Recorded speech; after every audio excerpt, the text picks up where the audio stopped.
Welcome to this full council meeting. I'll just open with kara kia, iti whānau o te kaunihera o te aoreiri, whia te mauramatanga kia marama, kia whai taki, kia whai mahi katoa, tu mai, tu kaha, aroha atu, aroha mai, tātou katoa, tihei, mauri ora. Apologies, I think we are actually all in attendance either by Zoom or in person, so no apologies. Public forum, so we have two people registered to speak in public forum. We have Councillor David Ogilvie on the catchment management plan for Motueka and Kevin Strickland speaking in relation to Best Island. So David, I'll start with you.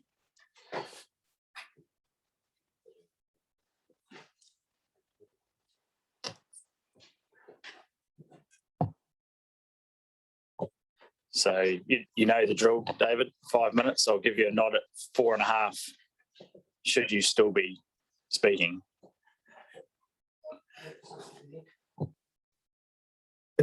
Morning, everybody. And the question is, why am I here and not over there? My stormwater concerns for Motueka indicated a bias, what the Auditor General would call a non-financial conflict of interest. I therefore withdrew from the hearings panel, hurriedly prepared a submission, of which a copy is in your agenda. Today I'm asking you, as Mayor and Councillors of Motueka, not to approve any of the views or items on page 10 of your agenda. The draft resolution for the Motueka Stormwater Plan. First and importantly, the so-called management plan is not a plan. It is not a plan to manage the stormwater needs of Motueka over the next 30 years to 2052. The title states it is a story map. It has limited relevance to any stormwater management. It is 45% history, 45% geography, about 10% stormwater.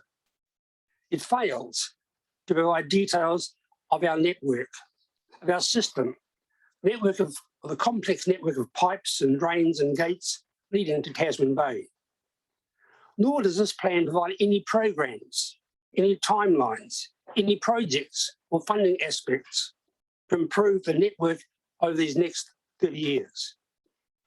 It recommends a policy only of minimal management to address occasional nuisance matters.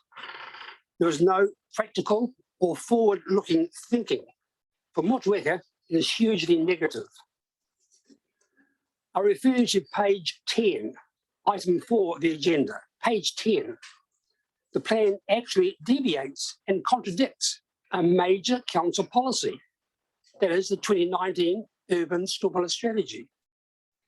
The plan also deviates from another major plan, the Nelson Tasman Land Development Manual. It sets out stormwater levels of service similar to the urban strategy I've just mentioned. Then item 5, also on page 10, states there are no cost-effective solutions available for Motueka. This is nonsense. With upgraded pipes, they were installed in the 60s and 70s. With improved technology, pumping stations, electronic gates, there are practical solutions available.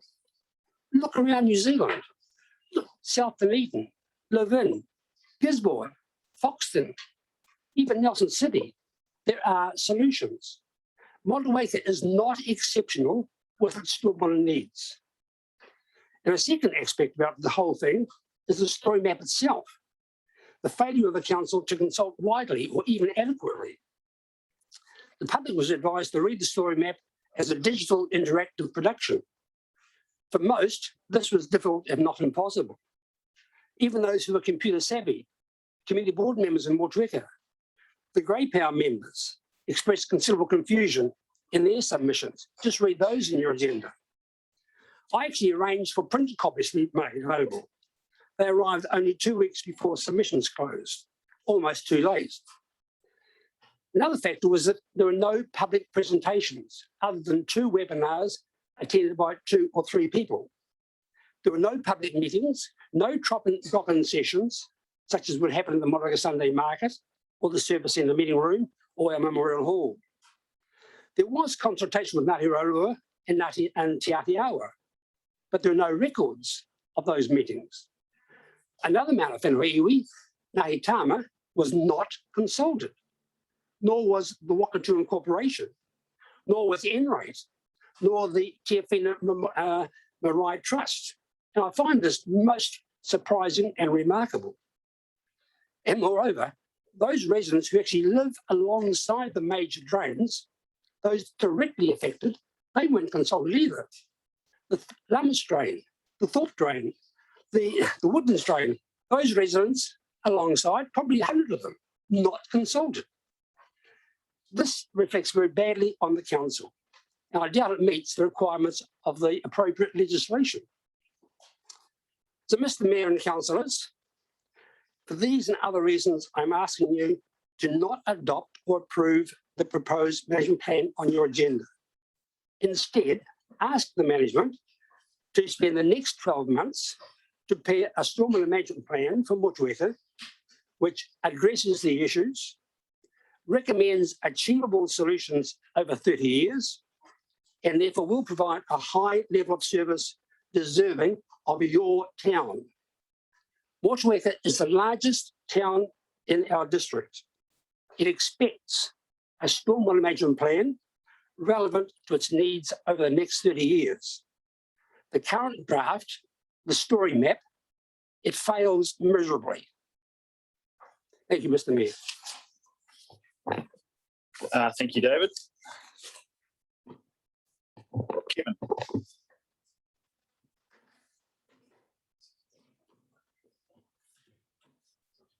Good morning, councillors. Kevin, so same thing, 5 minutes. I'll give you a nod at 4:30 if you're still Out of here in no, two. all good. So I've come just to talk about one topic only regarding what you'll be discussing regarding the Best Island access, and that is safety. There is 12, I counted 12 children under the age who are at primary school, younger, or at intermediates living on the island. And one day there's 8 blind corners, and one day one of those children will end up underneath a car.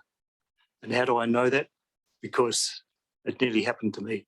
I had managed to come to a stop on one of these blind corners when I spotted this bicycle wheel coming round.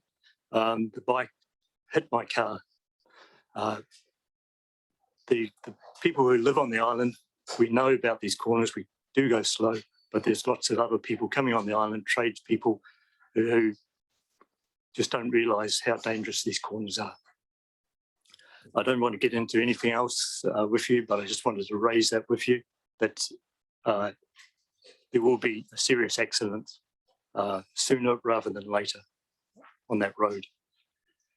The bus no longer comes onto the reserve to pick up the school children, the 2 buses, because the bus company deems the road dangerous. And now they have to go down a kilometre down the road to close to the bridge to catch the buses. That's all I want to raise with you. Thank you very much. Thanks very much, Kevin. Thanks for coming in. So I know there's a number of other people from Best Island who are here to observe the discussion, and we'll take that item first on the agenda as well, so that you don't have to hang around here for the next few hours listening to a whole lot of things you might not be quite so interested in, despite the fact they are probably very interesting. Right, back to the agenda. So with that, Councillor Mailing, I see you're online, so welcome. We will move to the Best Island Road Legalisation Report. Oh, sorry, the declaration, any declarations of interest and anything in relation to today's meeting. Yeah, I think related to Motueka catchment management. Yeah, we'll make sure that's noted. Thank you, David. Right, Richard Kirby, I believe this is in your name, and Joe, if you'd like to come forward as well.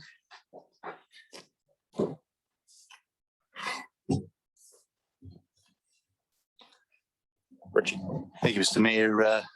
Take the report as read and open for questions. Okay, thank you. Right. Reports in front of people, it's been circulated, presume it's been read. Are there firstly any questions before I look to any form of resolution? Councillor McNamara and then Councillor Greening. Thank you. So we've undertaken consultation and discussion and everything with the landowners down there. Have we reached a consensus of how they would like to proceed? The consensus is basically outlined in the report. There wasn't consensus for any of the options. There was a lot of support for the council purchasing the land and doing the fencing work outright. A lot of the community felt that the council set a precedent for itself, number one, in allowing the subdivision to occur back in the 50s and relying on access from the estuary without a legal road. And then in 2007, in extending Barnett Ave, council purchased that land and did not require landowners to contribute towards it. So their feeling is that this is just an extension from that, and that's why the majority of them request the council actually purchase the property. So that's in the recommendation. Thank you, Richard. Anything further, Councillor McNamara? Councillor Greening and then Councillor Mailing. Yeah, just a question, and you've kind of raised it already, Richard. The question of precedent and the community considering that there is a precedent here. Having read earlier reports, I got the impression that staff didn't agree with that position. Perhaps you could clarify that. I mean, I can't comment on staff recommendations back in 2007. If I was there at the time, I probably wouldn't have recommended that. But nevertheless, it was recommended, and the council did accept it and purchase the land. So I'm just acting on that, and so the recommendation I have in front of you is one that's probably going to be more acceptable to the community than any other. The other option that's in front of you is to withdraw completely and leave the status quo. And I think given the history of what's happening out there with the central landowner and the 30 landowners, there's an opportunity now for the council to resolve it once and for all. So are you stating that you no longer agree with the position that was advanced while Lindsay was here?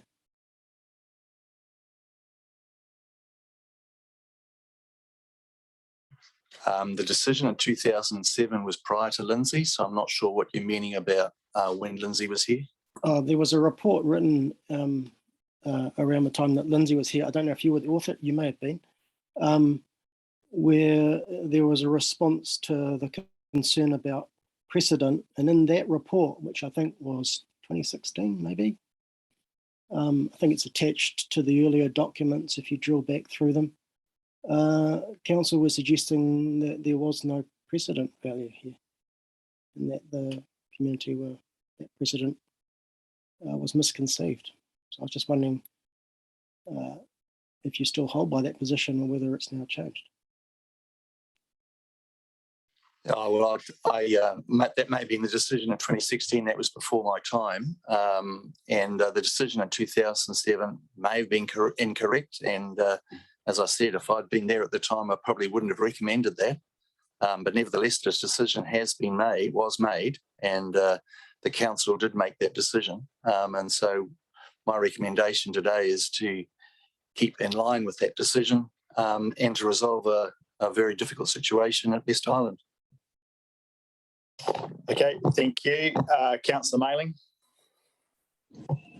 Well, thank you, Mr. Mayor, and it's good afternoon from Canada and good morning to you. Richard and Joe, I noted in the report that there were 18 of the 30 residents have confirmed support, and it appears to me from what I read that they are supporting mainly option 2, which I think is the lowest cost and leaves the road at a lower level. Would that be a fair comment? Is option 2, all it does is actually legalise the road, construct a fence, obviously purchase the land for the road, construct the fence and leave it as it is. And the owners have indicated that they will be able to upgrade it or operate and maintain it. It's not unusual for council to have legal road that's used like this. We do have roads in the back country that we have signs on saying this road is not maintained by the council. So this wouldn't be a new situation. It has happened, or it does happen elsewhere in the district. Thank you. Thank you, Councillor Mailing. I've got Councillor Bryant, Councillor Mackenzie, Councillor Hill. And Tufnell. Thank you, Mr. Mayor. So, Richard, firstly, I have a question just around, we've well transversed the possibility of a targeted rate over all property officers. This might be a question from Mike, I'm just thinking.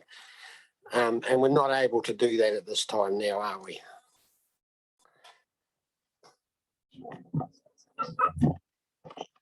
Through you, Mr. Mayor. To put a targeted rate on, you would need to include that in our revenue and financing policy. You would need to consult on that. And so the next opportunity to consider or to place a targeted rate would be as part of the 2023-24 annual plan. You would consult in the lead up to the annual plan. In the past, staff advised that a targeted rate was not necessarily a suitable mechanism because of the high administration costs over a relatively small number of properties. Thank you. So I think that leads us, because this issue's been around for a long time. Councillor Greening was talking about 2015 when former Chief Executive Lindsay Mackenzie was here, and I was quite involved at that time, and unfortunately we didn't get it across the line. So I'd like to see us do something positive this time to start the road to making this better for everyone down there. So with that, Mr. Mayor, I'm happy to move option 2, that we comprise a construction of a 9-metre legal road with no road upgrade and not maintained by the council for now, and funding including the council's purchase as it goes on. I'd be happy to second, Mr. Mayor. Okay, thank you, Councillor Mailing. So it's been moved and seconded. So option 2 contained in the range of options within the resolution. So that is now the motion. So I've got Councillor Hill, Councillor Tufnell, Councillor Mackenzie, Councillor Hill, Councillor Tufnell. Councillor Mackenzie. Thank you very much, through the chair. So under option 2, can I just be clear? So Kevin's been here this morning talking about safety issues. So I've got a couple of questions. So the first one is, under option 2, will that address the safety issue? I understand it might, because a 9-metre wide road width at the moment, I think the track has a lot of foliage in that around. To do a 9-metre road width, they would probably need some sight distance tidied up as well. So it could remedy that, yes. Thank you. I've just got 2 other quick questions. So I'm assuming that, well, no, firstly, does this set any precedent in terms of a future liability for the council in terms of upgrading the road? So are we setting a precedent? No, as I commented before, we do have a couple of roads in the district now that are utilised up the Wairea Valley. We have signage on it that we don't maintain it. So I think our obligations are to ensure it is safe, and we would go in and probably take away any safety issues, but certainly not maintain it to a standard that we maintain other roads to. Okay, I guess that's sort of like a question mark. I mean, what denotes safety? But and then I guess my third question is, so that should the residents choose in the future to fund an upgrade, then that could be a targeted rate if we had the policy settings in place.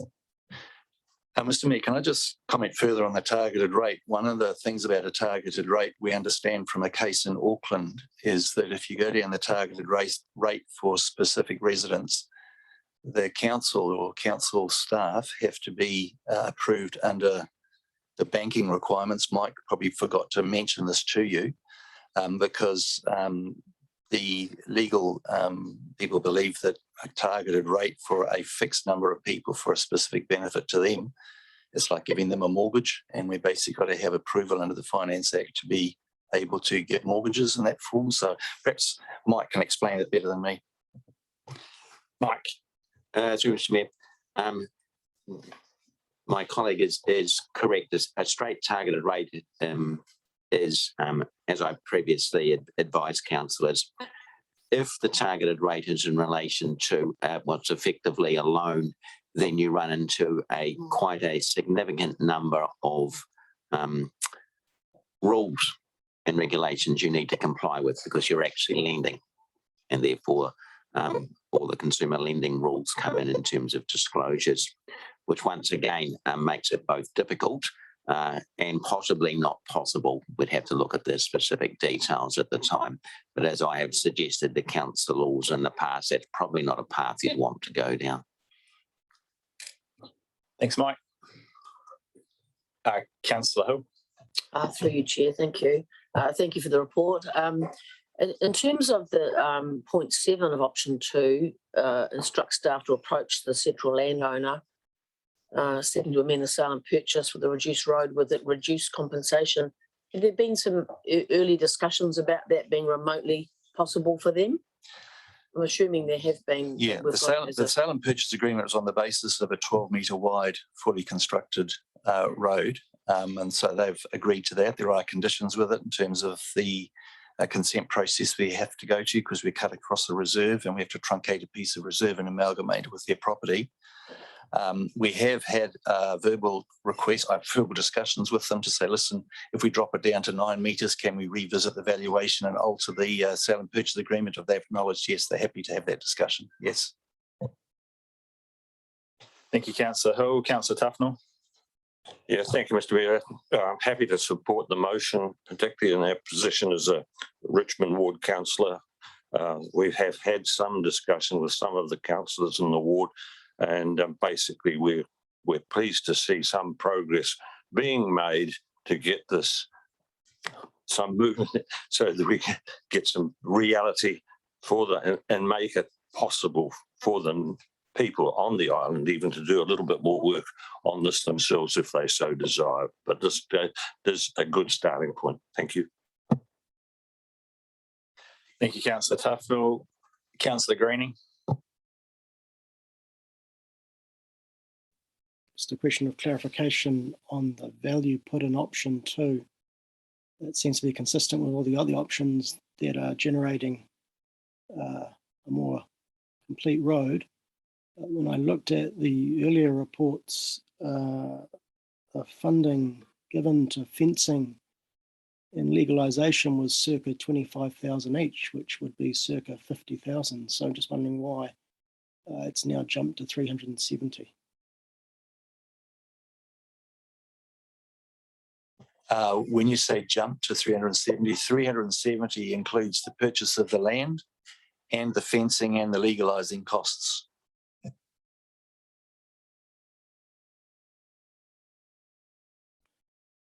So those estimates before, I thought they were around 120, or was that? No, the land purchase valuation has been in place now for over 18 months, and that's included in the 370,000. So I'm not sure 120 is probably specifically focused on other development aspects like constructing the road and maybe the fencing.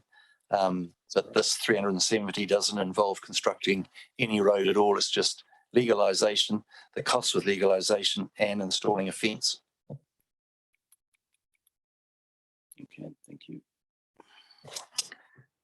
Thank you, Councillor Greening. Councillor McNamara.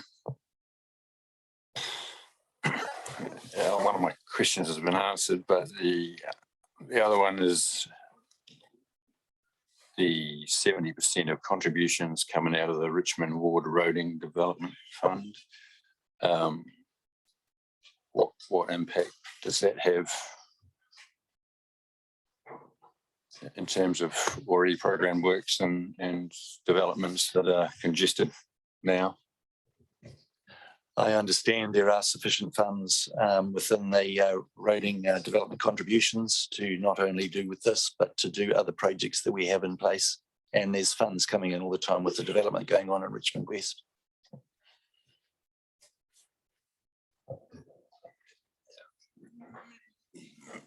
There's also considerable congestion issues that we keep hearing about around Richmond that presumably those funds from those developments are supposed to address.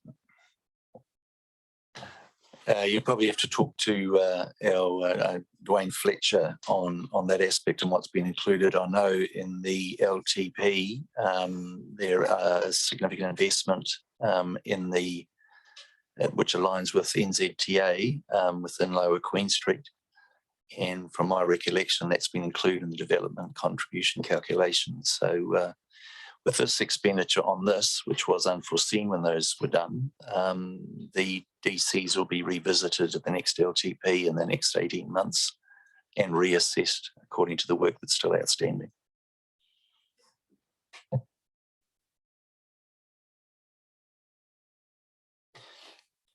Thank you. Councillor Greening, do you have another question? I do. I forgot to ask it at the first time round. You have to apologise. I'm a little bit sick at the moment, so please bear with me. I just wanted to clarify, because I know a lot of residents, at least reading that report, were concerned about the public access. And it's interesting hearing the submission this morning that there is still a concern that people who aren't familiar with this road may start now using it because it becomes public. So I was just wondering what the discussion was in relation to landing this as a private road as opposed to a public road. And I'm just wondering how that would work.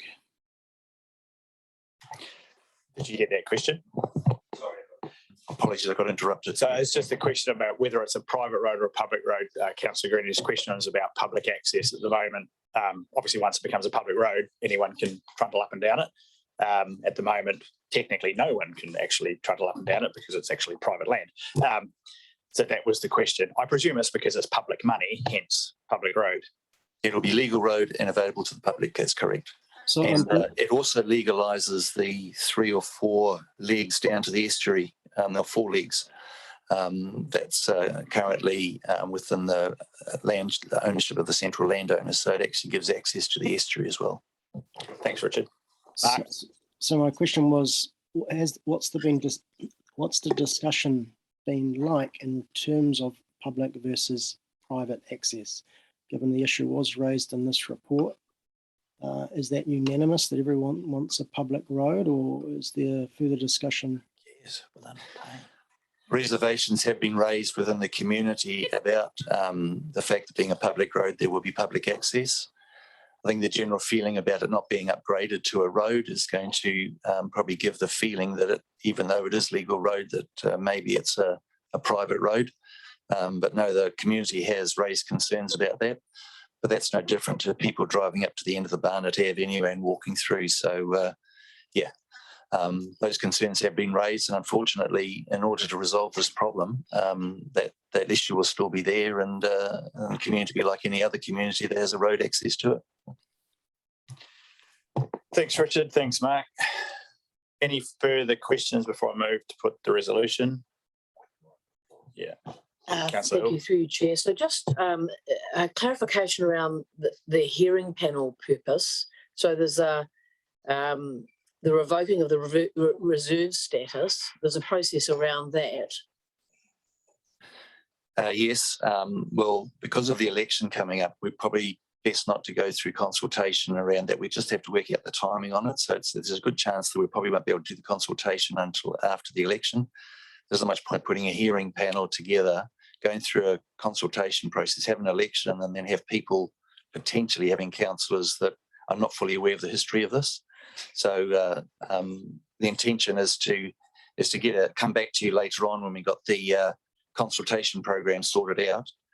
We haven't done anything along those lines because we wanted to make sure that if council chose option 4, for instance, there would be no further progress at all. So we haven't done any more work on that.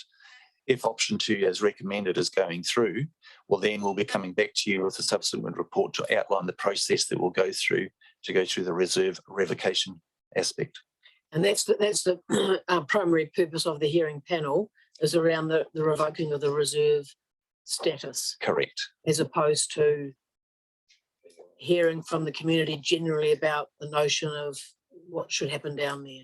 No, this is more about the reserve revocation, and obviously, if that fails and we can't revoke the reserve and put the road through, well, that basically puts the decision today on hold because we haven't been able to physically get the paper road through. So the decision today is an indication of council they support it, but there's still another process to be gone through before it's finalised.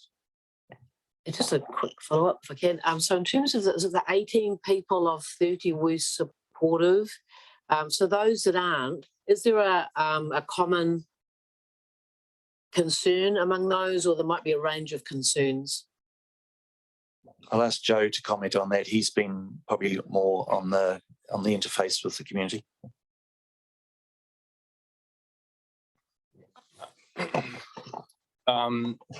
Yeah, through the chair. So the 18 people that did support option 3A, which was to bring the road up to standard, and council purchases it with still a $8,000 per property cost to bring it up to standard.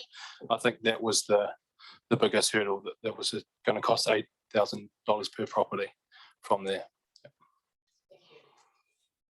Thank you, Councillor Hill. Are there any further questions or comments?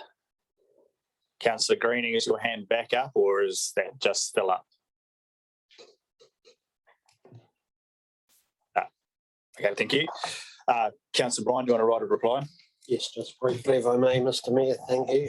That will be really good if we can actually make some progress on this and get some solution that's beneficial to not only the residents, but everyone that's been involved. As long as I've been on this council, which is now on 22 or 3 years now, it's been a thorn in the side, and we've tried a number of times to get it solved. I see this as the first step, getting at the road into public ownership, legalised. The reserve reservation I don't see as such an issue, and hopefully it won't be. But at least it'll give all those people on the island that have previously haven't had legal access, some form of legal access rather than access by sea. So that's got to be a beneficial for all of those people, and public access for everyone else in the district to the reserve if they so wish. But I don't see it as becoming a destination or huge amounts of traffic going there. Maybe after some initial publicity, there might be a little surge, but not in the longer term. So I think this will be a good outcome, and fully support and ask you all to support the resolution. Thank you. Thank you, Councillor Bryan. I'll put the resolution. All those in favour, please say aye. Aye. Against? The resolution is carried. Thank you very much. Right. Next item, referral report, Golden Bay Grandstand and Recreational Centre parking. And this is, Joe, welcome back. You get all the good jobs.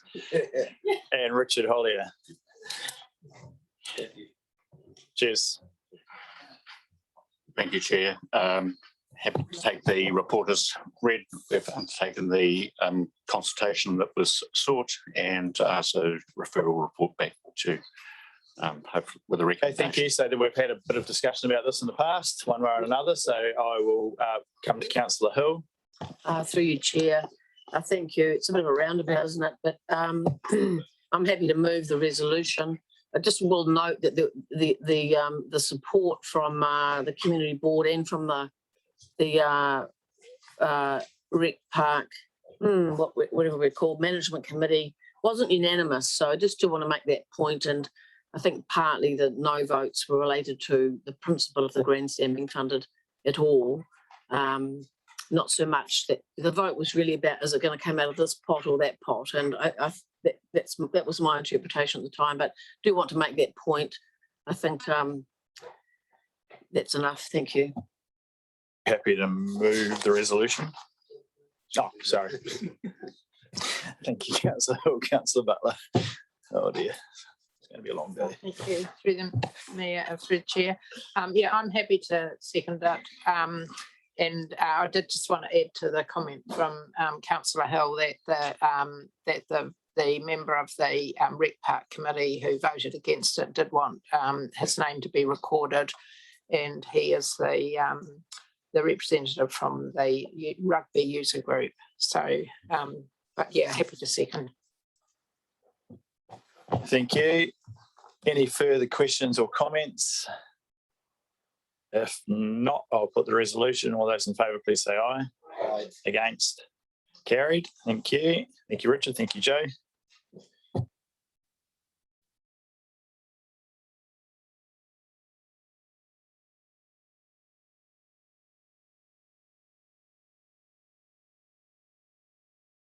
Motueka Catchment Management Plan. Noted Councillor Ogilvie. Thank you. Walter, you leading this conversation? Okay, over to you. Yeah, thank you, Mr. Chair. I take the report largely as read. I just want to clarify that it is a referral report, which is asking the full council to accept the recommendations made by the hearing panel. Furthermore, I do want to take the opportunity to provide some insights into the basis for the recommendations. First of all, the Motueka Catchment Management Plan is developed in accordance with the requirements of our global stormwater discharge consent. So it covers off all the items that we are required to cover off. It's not solely and purely a plan to address flood risk. It also looks at water quality, stream, estuary health, how we can manage stormwater efficiently and cost effectively. And as a whole, the consent requires us to take a holistic approach to stormwater management, taking all these different aspects into account. So that's important to be aware of. Having said that, it's obvious that flooding from stormwater is the most challenging issue in Motueka. And in our investigations to resolve some of that flooding, we look at 3 different types of flooding in a prioritized manner. Priority 1 is to address flooding that's causing a hazard. So think about deep floodwater or floodwaters with high flow velocities that are actually posing a danger to the community. The second priority is to address habitable floor flooding. So this is flooding that gets into people's houses, inundating your living room. That's the second priority. And the third one is basically all other flooding. We refer to that as nuisance flooding. So it's flooding of roads, it's flooding of your garden. In some cases, it's even flooding of a garage because it's not a habitable floor. So it's quite a wide concept, and I appreciate that the word nuisance is sometimes not really reflecting the severity of flooding a garage that's still causing quite a bit of damage to people's property. However, it's quite different from having the floodwaters in your living room. So therefore, it's a third priority. And it's important to understand that this nuisance type flooding is occurring more frequently than the other types of flooding, which is generally caused by more extreme events. So this prioritized way of looking at flooding is set by our stormwater strategy, which was adopted by the council in 2019. And it's applied to all our urban drainage areas in the same way, in a consistent way across the district. So in Motueka, similar to other urban drainage areas, we developed a stormwater model that allows us to predict what flood levels are from different type of events.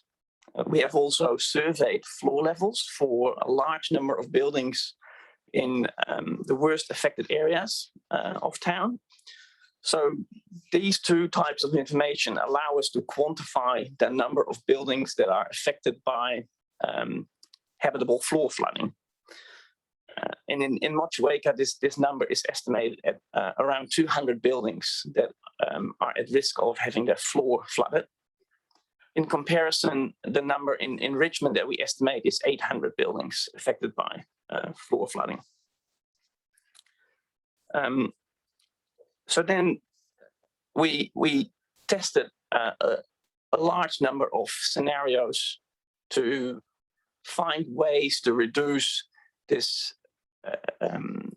this type of habitable floor flooding in Motueka, and looking for feasible, cost-effective ways to reduce the number of buildings affected. And I've spoken to you in a number of meetings and workshops about these options, the cost and the benefits. So I won't go into that in more detail now, unless you have specific questions afterwards.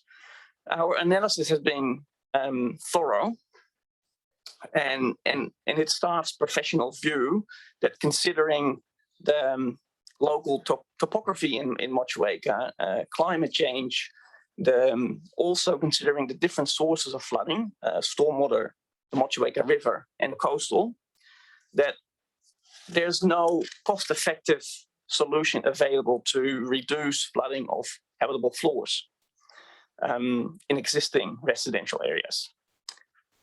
Having said that, the future development area in Motueka West does provide good opportunities to reduce flooding of existing residential areas, as well as to cater for growth.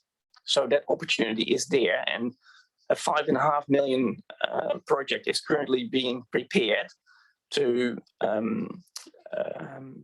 cater for growth in Motueka West. A further 16 million is programmed in the future for future stages in Motueka West, currently programmed outside the LTP, because we are led by the landowner, who has indicated not planning to develop that land sooner. In response to the submissions and acknowledging the challenges to reduce habitable floor flooding, the hearing panel recommended to deviate from the stormwater strategy in Motueka and address some of the nuisance flooding which is occurring in Motueka, and to invest $300,000 over the next 2 years to address specifically nuisance flooding.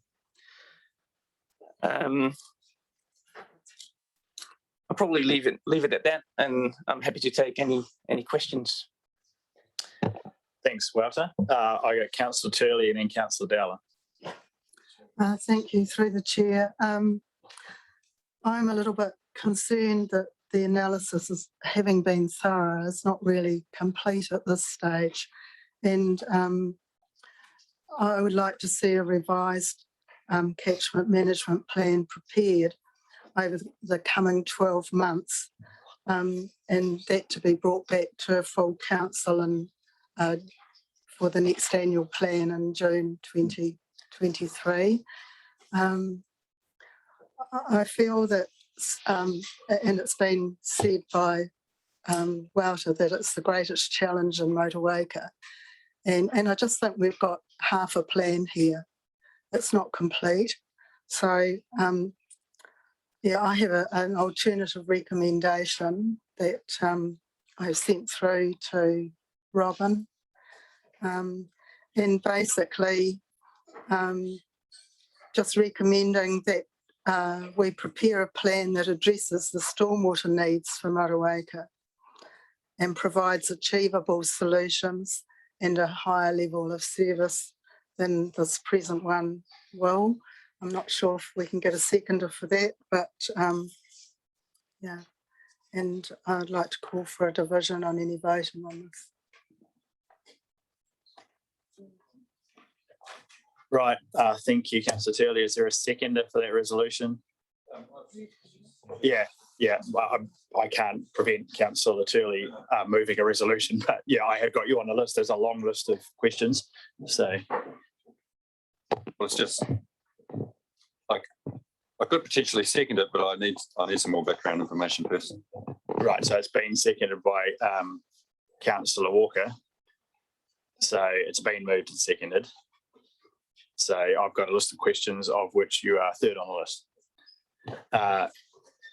Councillor Dowler. Yeah, well, I know there's concerns in the community that we didn't do the job properly, but I was quite happy sitting on the panel to hear that, well, in my opinion on it was that we were addressing stormwater at the top end of town, at the higher level of town, which would start taking the pressure off the lower end of town, which would help a lot of this flooding that we've got at the present time. There were pros and cons of things, but the outcome did satisfy me that we were moving down a track that was quite acceptable for the amount of money that was going to be spent. We've heard this morning in the public forum that a claim that there's no plan. Well, I feel that there was a plan, but I'm going to ask a question. Because of this dubious Three Waters business that's going on in the background through the government at the present time, is there a plan that the Three Waters people would pick up to be able to continue with the stormwater mitigation in Motueka if the Three Waters, or whenever the Three Waters comes into effect? Because we're told in other areas that we need to have things in place so that if when everything transfers over, there is a program that what we were going to do is going to happen, and the Three Waters, hopefully, we don't get left out like we do in other areas, would be picked up and proceeded with. That's my concern here today.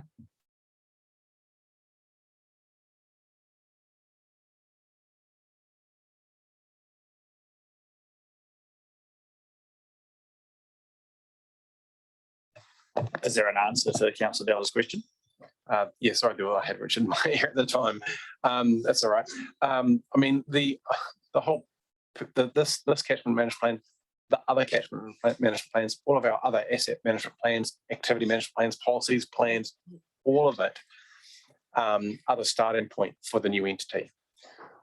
They will turn their mind to it in time, and in time they'll start making their own plans. One thing I'm confident of is that they will diligently test the business case for any major expenditure that comes out of it. And they will satisfy themselves whether it's prudent expenditure or not, weighing up all of their various issues, demands, budget constraints, etc. So, yeah, that there is just a transition. I expect largely the first year or two, they'll largely accept what people have put forward. But any large major items in those first years or even later will no doubt be tested thoroughly. And when they do that, they will be coming to the staff who advise you today, because those are the staff that will be advising those entities in the future. And the professional view of that you've heard today will probably be the same professional view that's provided there. That is a difficult place to deal with, that a focus on what we call the Q100 cellular service is very difficult to achieve, and that you're talking for some of the areas we've talked about costs of somewhere between $600,000 to $1.6 million per property to alleviate that flood floor level, which we acknowledge is an issue for those people. So it's a very long answer, sorry, Councillor, but all I'm saying is that they won't go in blindly accepting anything that we put forward if they don't think there's a case for it. Thank you, Councillor Dowler. So I've got Councillor McNamara, Councillor Bryant, Councillor Tufnell, Councillor Walker. Councillor McNamara first. Thank you. So, yeah, just so I understand sort of the bigger picture here, nobody really cares about Motueka or Richmond for that matter when it's all about Wakefield, but you've said that we have a consistent plan across the district and that Motueka is no exception to that plan. It's all consistency, correct? And we know the mayor loves consistency, so 300,000 to address nuisance flooding is allocated for Motueka currently.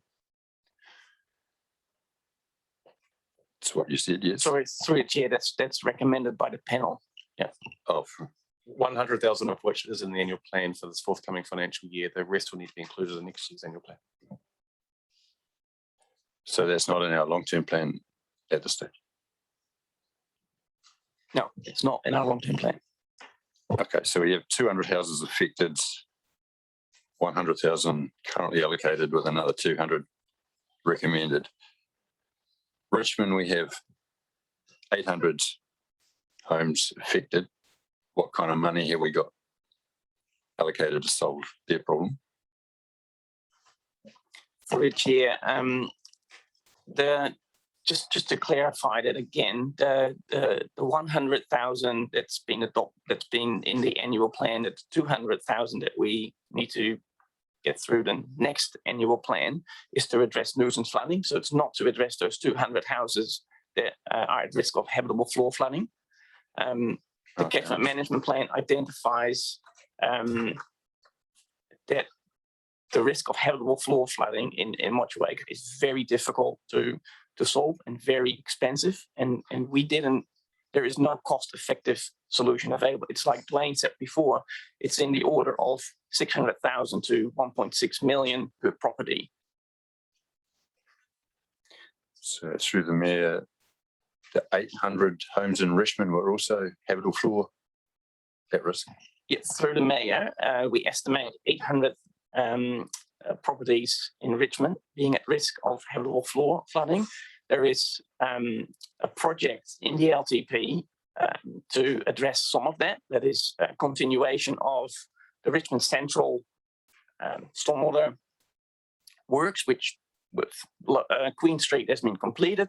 Future stages of that work have currently been, in the current LTP, have been deferred to go through a similar quantifiable assessment as what we've done in Motueka. So this is where the consistency comes back.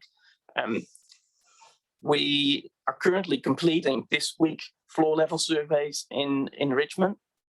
So that will enable us to do the same comparison of how many properties would actually benefit from the works that are currently proposed in the LTP. That needs to go through a business case, and the business case will then tell us whether that's cost effective or not. And do we have any idea of what kind of impact sea level rise is going to have to these numbers? Like there's 1,000 homes we're talking about here at the moment.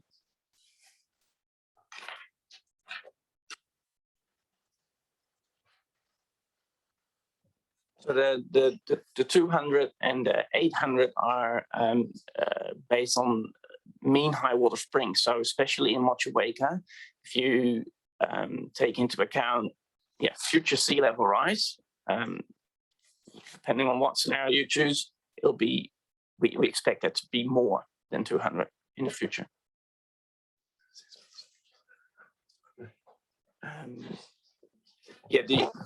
So the assessment is taking into account a 100-year event in 100 years' time. So it does take into account future climate change.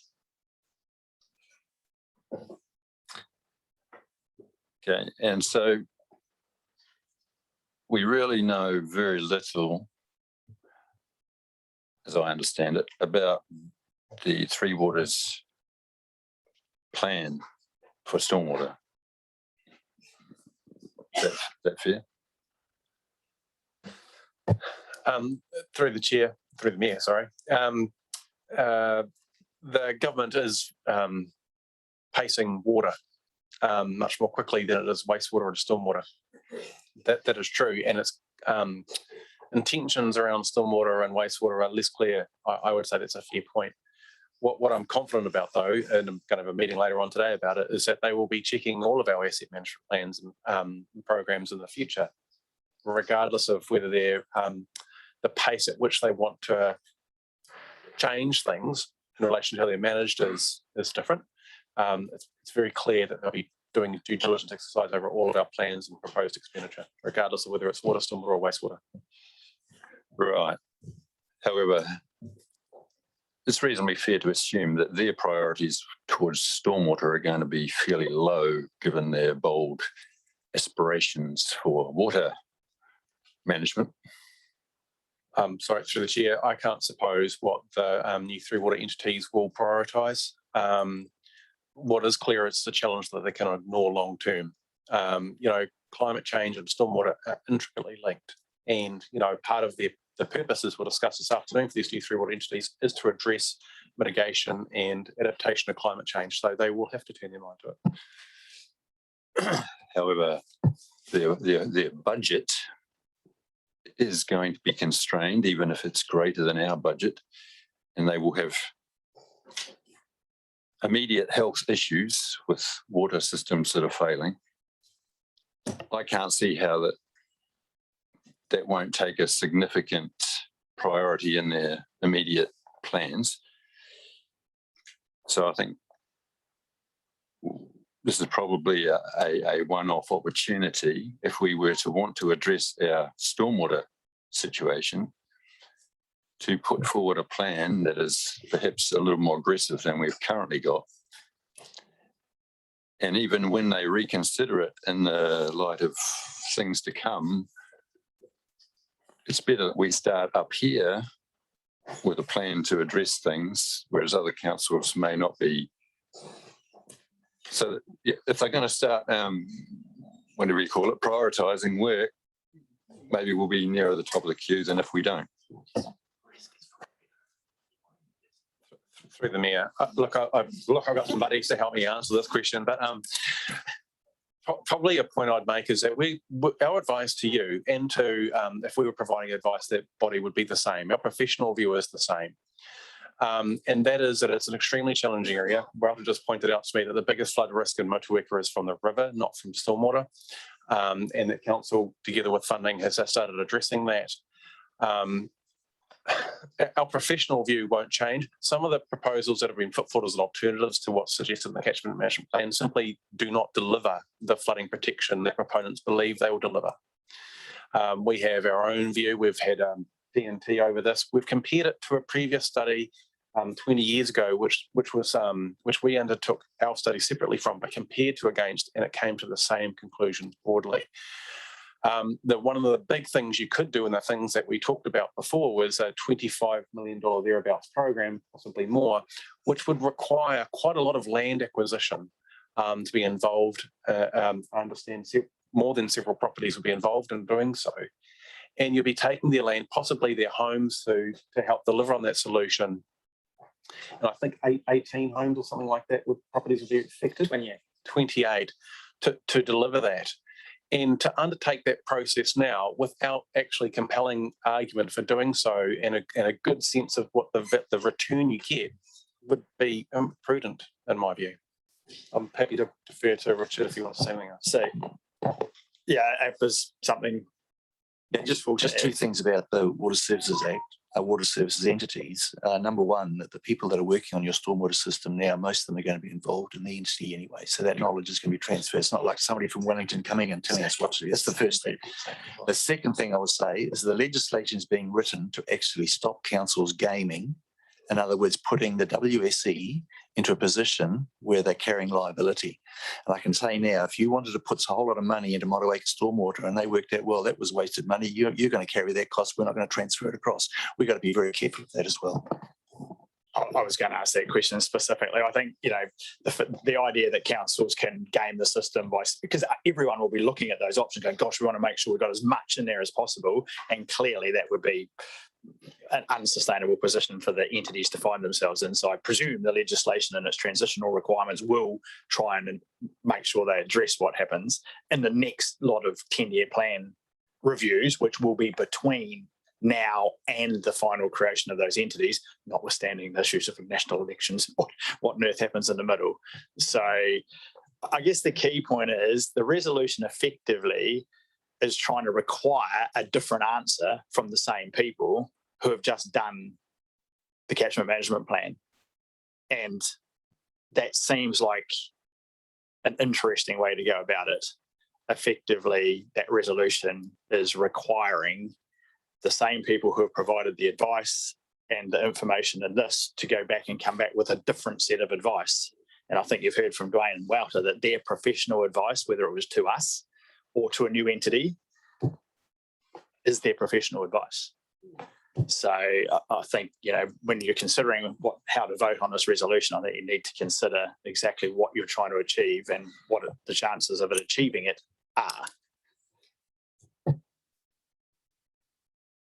Councillor Bryant, Councillor Greening, Councillor Butler, Councillor Walker. Thank you, Mr. Mayor. Just to follow on where you are, where you just left off commenting, what one would think if we have a proven, robust report, as we have now, that would give us a better chance of getting something done under the new Free Waters entity rather than some plan that's more or less dreamt up on the fly to suit the needs of a few people. I believe we've been through a robust process here. I do have a couple of questions I just want to ask Walter in a minute, but I'll just continue on a bit. We've been through consultation. We've had a hearing panel, heard the only 2 submissions, bear in mind, and then deliberations on that. And as the outcome from that process was that we actually asked and got 100,000 towards nuisance stormwater flooding in Motueka through this process in this coming year, which would not have been provided for, and further money to follow if provided for. So I think it's just I have real reservations about the proposed resolution. So I would like to foreshadow, Mr. Mayor, if I could, if that is lost, that I will move the resolutions in the agenda. Now, the question I have, Walter, is just around consultation with iwi. Councillor Ogilvie did allude to that in the public forum. I thought that that was part of the process. So I just would like that clarified. Yeah, through the chair, correct. We developed a plan together with Ngāti Rāua and Te Atiawa. But prior to that, we approached all 8 iwi and asked how they wished to be involved. They had a choice, different levels of engagement were proposed that they could choose, basically. Ngāti Rāua and Te Atiawa said, no, we want to be part of this. We want to co-develop the plan. So we had several hui with those 2 iwi. The other iwi either indicated that they just wanted to be kept in the loop, or they indicated that they did not have the resources to be involved at all and just wished to get the final plan, basically. So that's how iwi consultation has occurred. Thank you. Thanks, Walter. Councillor Greening.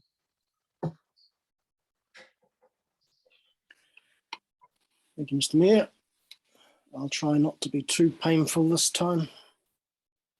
Excellent. Reminder to switch the mic off when making sidebar comments, I suppose. Yeah, no, I'll make sure I leave them on when I'm making sidebar comments. Right.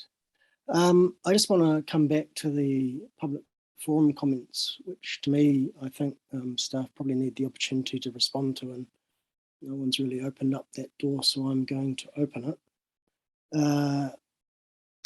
There were 2 criticisms made. The first one, which I think was quite important to respond to, was the feeling that this plan contradicted the urban strategy from 2019 and the land development manual. I'm hoping staff will be able to respond to that criticism. And also, I think a more serious criticism was pretty much that the consultation was inadequate, given that certain iwi weren't involved, or there's no record of them being involved. So could someone please respond to those? So I'll get an answer to the first question. The second one was just answered in relation to a question directly from Councillor Bryant about iwi consultation. Yeah, through the chair, the first question related to the stormwater strategy. The plan is largely in accordance with that strategy. However, where it deviates from the strategy is in the prioritization of flooding. The strategy tells us to prioritize hazardous flooding, habitable floor flooding, and then the third priority, nuisance flooding. However, because the panel acknowledged the difficulty around addressing habitable floor flooding, they felt it appropriate to specifically in Motueka deviate from the stormwater strategy and spend $300,000 to address nuisance flooding in Motueka. That's where we deviate from the strategy. Thank you, Walter. Councillor Greening. So in response to the other component, which was the development manual, response on that, and then also again, just a wider comment, although I did reference iwi, the criticism was more generally made that there was inadequate consultation. So, Dwayne, land development manual and wider consultation. Thanks, Mr. Mayor. The land development manual sets a standard. Its primary purpose is around land development, meaning new growth in the district. Having said that, when council are undertaking its own capital works, it is often the benchmark we go to for making sure that we try to achieve the expected levels of service in the land development manual. But that's assuming there's actually an economic project to undertake. There are plenty of places in the district regarding all infrastructure that exists at the moment, which is a legacy infrastructure that don't meet the modern standards expected the land development manual for new developments. So if philosophically you cannot afford to update all of your infrastructure all at once, even during time, to the land development manual standards, and it's not its primary purpose. In terms of the consultation, I'll probably just remind councillors that at the time we're consulting on the stormwater catchment management plan for Motueka. We're also consulting on the annual plan. We're also consulting on the future development strategy. All of those consultations had to be undertaken on a non-contact basis at the time. So we held webinars to try to engage the public, just like we did with those other activities. It was publicised just like those other consultations were undertaking. We put out newsline articles, we put it in the paper, it was on our website. So, I guess we did what we would normally do for these kinds of activities. The response was just not as engaged as it was for the annual plan or the FDS. And just one supplementary question coming back to your earlier observation about the deviation from the strategy. What's the hierarchy here? If we agree to this variation, remedy that deviation, or does the overall strategy, can this plan change, or what do you want to call it, deviate from that strategy? I'm just trying to get a hierarchy here of how you could have deviated.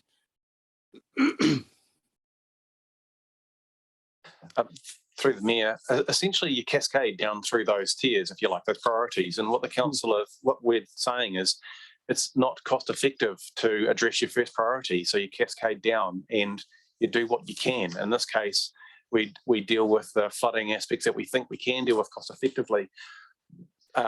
So in terms of where it deviates from that kind of that strategy, I think Ralph has already addressed that question. Can you deviate from it? Yes, you can. And there's a resolution and the set of resolutions to address specifically with that point. Thank you. Thank you, Dwayne. Councillor Greening. That's all. Thank you. Thank you. Councillor Butler, Councillor Walker, Councillor Tufnell. Thank you. Thank you. Yeah, my question is, and it may be difficult to answer, but and it may be that the Motueka ward councillors can answer it, but what is the response of the rest of the Motueka community to this decision of the hearing panel? Have you had pushback from from the rest of the community? It's just trying, because I do appreciate that the method of consultation using the story map was perhaps not the best. And my other question was, are you going to use that type of thing again? So my question is, is there buy-in and understanding from the rest of the community, given that the method of consultation for various reasons was perhaps could have been better? Through the chair, I think I can maybe answer part of Councillor Butler's question, maybe not the part about how the wider community responded to the plan, because we ended up having 8 submissions that we considered, and I don't know what the views of the communities are that didn't submit, basically, but maybe the ward councillors are able to comment on that. In terms of the format, the story map format, yes, we have received feedback from a number of people that was not an easy way of taking in the information. That was quite different from the first time we used the story map for Richmond. We had quite a different response back then. The response back then was that it was very engaging, and the format helped people to actually find the information that they were after, rather than having to go through an entire, hard copy document. And so we went off from that feedback from the previous thing. Okay, this is actually a good way to engage the community. We will take on the feedback that we received this time going forward. We think there's still a place for these digital plans. However, there's also still a place for hard copy. So going forward, there will probably be some kind of combination where digital maps are quite useful, where you can zoom in and zoom out, but maybe a report is more suitable to list actions and recommendations and those type of actions, I guess, in the plan. Okay, thank you. Councillor Walker. Yeah, thank you, Mr. Mayor. So first of all, I need to state that I wasn't actually on the panel, that I was unwell, off on a medical. So it was only Councillor Dowler from Motueka that was on that panel, because obviously there was a conflict for Councillor Ogilvie and he stood down from there. So the feedback that I've had and not being on the panel is that it's great to have a digital format, but it was actually, they were not able to engage with it. So it wasn't the fact it was digital, it was the way, the software they believed that was used that became a huge barrier, and people gave up trying. So we've got someone who's very savvy on the community board, does a lot, in fact, all of your learning digitally, and she couldn't negotiate it. And if she can't do that, there is no shit show in hell of anyone that's of an older generation, excuse my language, but that's the feedback that I've had, that they couldn't interact with it, so they gave up, which is a real shame, because only 8 people submitting on something as hot a topic as this is for our community is not a good way to move forward. I struggle, and so does quite a few from our community, around the language of it. We do not have a cost-effective solution. So our other wards, so when Rich and Smart starts with their plan, are they going to have that same wording that you couldn't find a cost-effective? Because what's the cost if we don't do something? What's the cost if we put a Band-Aid on something? And my other thing is, I totally hear that the staff have given everything and this is their best understanding, but at what point do we go external to get advice? So if we can't come up with a cost-effective or a solution other than what's been tabled, when do we actually tap out and go, okay, so do we get external support on some of these things? Okay, so 2 questions, external advice and the issue around cost effectiveness and the way other parts of the district are assessed. I might just stress this. So all the advice that staff have collected and everything else that has gone into this package included our partners at TNT. So we have had external advice through this process. I mentioned before, we also checked our own work and the work of TNT against a previous report by Stantec, which was NWH at the time. sorry, yes, Montgomery Watson, NWH at the time. And so there are two external sets of advice to this council that support what we're telling you. In terms of, the cost, to some extent, cost effective is a matter of affordability and subjectivity. But I guess in our view, where the cost of the solution is oftentimes greater than the value of the damage that's being avoided, or indeed the entire property, that's when you start crossing a line, I think, and I think we feel like we're on solid ground saying it doesn't feel like it's a cost-effective solution. Taking $1 million per property, the midpoint in that estimate I gave you, and applying it to the 800 homes in Richmond would result in a cost of $800 million, which is nothing like what's proposed for Richmond at all. So, I guess in that way, we would apply the same kinds of tests and thresholds that we would to the other settlements. Thank you, Dwayne. Thank you, Councillor Walker. Councillor Tufnell. Yeah, thank you, Mr. Mayor. Firstly, I'd like to say I won't be supporting the amendment. I think the report that's been presented to us today is a very comprehensive report.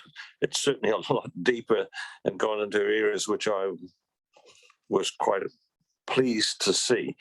I think following through from this, what we have on the table today is obviously a stage process. There will be further work done at a later date.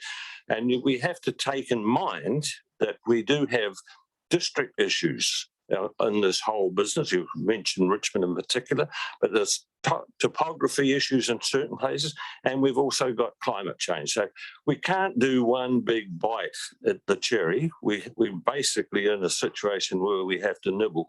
But I think the plan that's been put forward to us today, to me, is very acceptable. Thank you thank you so much for the work you've done. I really appreciate it. Thank you, Councillor Tufnell. Are there any other? Oh, sorry, Councillor Dowlett and then Councillor Hill. Thank you through you.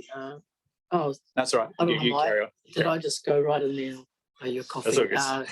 I won't be supporting the resolution that's been moved. I do. This is a second round, at least for us, around this report and the plan and the work. And I want to acknowledge the work that's gone in and the professionalism with which you've approached this, and the professional way in which you are communicating to us over and over again around the rationale.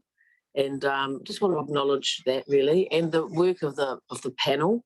So when we're here and we're not on a panel and other people are off doing the work and working through it, I give value to that. And I think the adaptability that's happening here is a good thing. So I'll be supporting, if we get to the foreshadowed, I'll be supporting that. So thank you very much for all the work and the thought. And I think you're very considered in the way that you're going about this, and I'm very appreciative of that. Thank you, Councillor Hill. Councillor Dowler and then Councillor Mackenzie. Yeah, just a response back to any feedback that I've had. Only a couple of people have rung me, but they just wanted to know where we're going to address their flooding around the High Street area when it gets into the houses around there. And I said that is in the program that we talked about around that, to get some better water movement away from those properties. So basically, it was just generally around that area. They're the ones that seem to hold a great concern. I go back, it seems like 100 years ago now, but when we first did the stock bank evaluation of the town, and a part of that was a stormwater thing as well, because we used to get a lot of water piping underneath stock banks, which become surface water that run through the town. At the present time, we're getting the stock banks refurbished by another way, and hopefully all that piping will stop, which will also help the stormwater, groundwater situation coming into the town, which then we're having to deal with at the present time to get rid of. So every day there's improvements going on, and I'm sorry I can't support the the other motion that's been brought forward this morning. I prepared to second the original motion if it comes to that. So yeah, all I can say is that I haven't had any negativity of possible outcomes that what we've put out there so far, but the questions I've been asked is, have you been able to satisfy that? And I said, hopefully we can. And that's it. Thank you, Councillor Dowler. Councillor Mackenzie. Thank you very much, through the chair. I thinking about it, it's probably this conversation's one of many that many communities are going to be facing into the future. You just need to listen to the radio this morning about people living in the south coast of Wellington. I guess my question would be, we do have the National Adaptation Plan that has come out from central government, the draft's out for consultation. Now, the approach that we're taking in the staff's view, is there anything in that National Adaptation Plan that would cause us to think otherwise about our approach? A simple yes or no would be sufficient. Okay. I don't think so. But may I just add one thing? Sorry, you nearly got there, Dwayne. Sorry. No, the thing is, the National Adaptation Plan in relation to low-level lying areas and stormwater and climate change results just promises a bunch of guidance and legislative reform in the future. So actually the answer is there's more to come and we don't know. Thank you. Thank you, Councillor Mackenzie. It's been moved and seconded. I'll come to a right reply. I think that we are going to face these conversations, but I guess what this highlights is the $100 million conversations are going to keep coming. We're facing several $100 million conversation. We know that wastewater treatment in Motueka has a price tag that's in that ballpark. We just have to look at this and go, if it's midpoint, if you want to do that work, you're talking $100 million. I know this rewaters thing is controversial and difficult, but it's hard to escape the thought that communities like this, like us, like Motueka, like with small ratepayer bases, can't sustain multiple $100 million conversations one after another in wastewater, water and stormwater. So if there's a genuine desire to address some of these things, and that is the price tag, and we want to try and get it to the point where it's in inverted commas, cost-effective solutions, then the model we're currently using and how we're paying for it is going to struggle to deliver that. That's not suggesting that I think the Three Waters thing is wonderful, or the governance structure is brilliant, or the logic behind it is sound, or even the dollars are actually going to pay out the way they think. But I think what it highlights is that the current model also isn't going to be able to deliver outcomes in a lot of these circumstances. And that's before we factor in the challenges around climate change and sea level rise, et cetera, et cetera, et cetera. So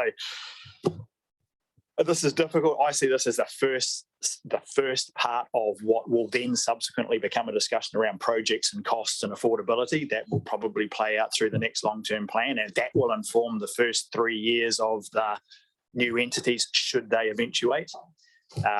And so on that basis, I can't support the resolution that's been moved currently, and will support the resolution that's been put up and foreshadowed by Councillor Bryant, Deputy Mayor Bryant. So with that, I'll come to you, Deputy Mayor Bryant, if you wish to have a right of reply. Oh, sorry, it's not. Councillor Turley, your right of reply. Okay. Through the chair, this plan fails to provide the details of the Motueka stormwater system, its complex network of pipes and drains, and it is a policy or a plan of minimal management to address occasional nuisance flooding. And it fails to provide a program or any timelines or funding aspects to improve the network over the next 30 years. You say it's a first step in the process, and that's not acknowledged in the actual resolution. The Motueka Catchment Management Plan needs to be given the importance that it deserves, and it should be done once and done right. And And the existing resolution provides just a part plan, whereas the alternative one, number 4, that the revised catchment management plan be prepared over the coming 12 months to be brought to the full council in June 2023, would actually give us time to evaluate this in a better way and provide more direction. So, thank you, Councillor Turley. I'll now put the resolution so everyone's clear what it is. It's this one up here. Yes, so I've got a division. Yes, I have that done. No, it was seconded by Councillor Walker. You know, we haven't gone all this way down the track without it being seconded. Yeah, it was way back.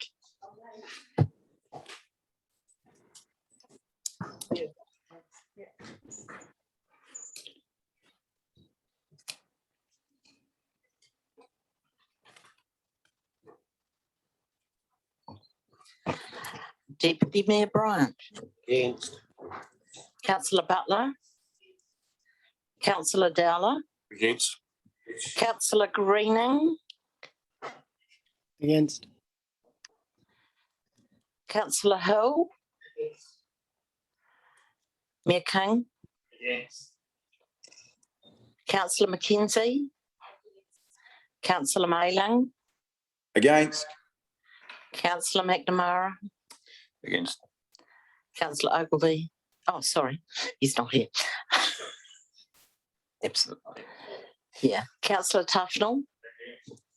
Councillor Turley. 4. Councillor Walker. So the resolution is lost. We have a foreshadowed resolution moved by Councillor Bryant, seconded by Councillor Dowler. Is there a desire? After I put this, I'll ask if there's a desire for further conversation about this resolution. Councillor McNamara. Just clarification on your comments, Mr. Mayor. So who is going to pay for all this work if all these communities can't afford it? But I don't know the answer to that question. Yeah. I mean, ultimately, if Three Waters eventuates, the same people are going to be paying for it. There are no more people. And how they prioritise Wellington and Wairarapa and Gisborne and Mortawaka and Richmond, I have no idea. And whether borrowing endless more money is going to make it more affordable or cost effective, I also don't know. So, yeah, I mean, there's as much more I don't know than I know about how that might all plan out. Yeah.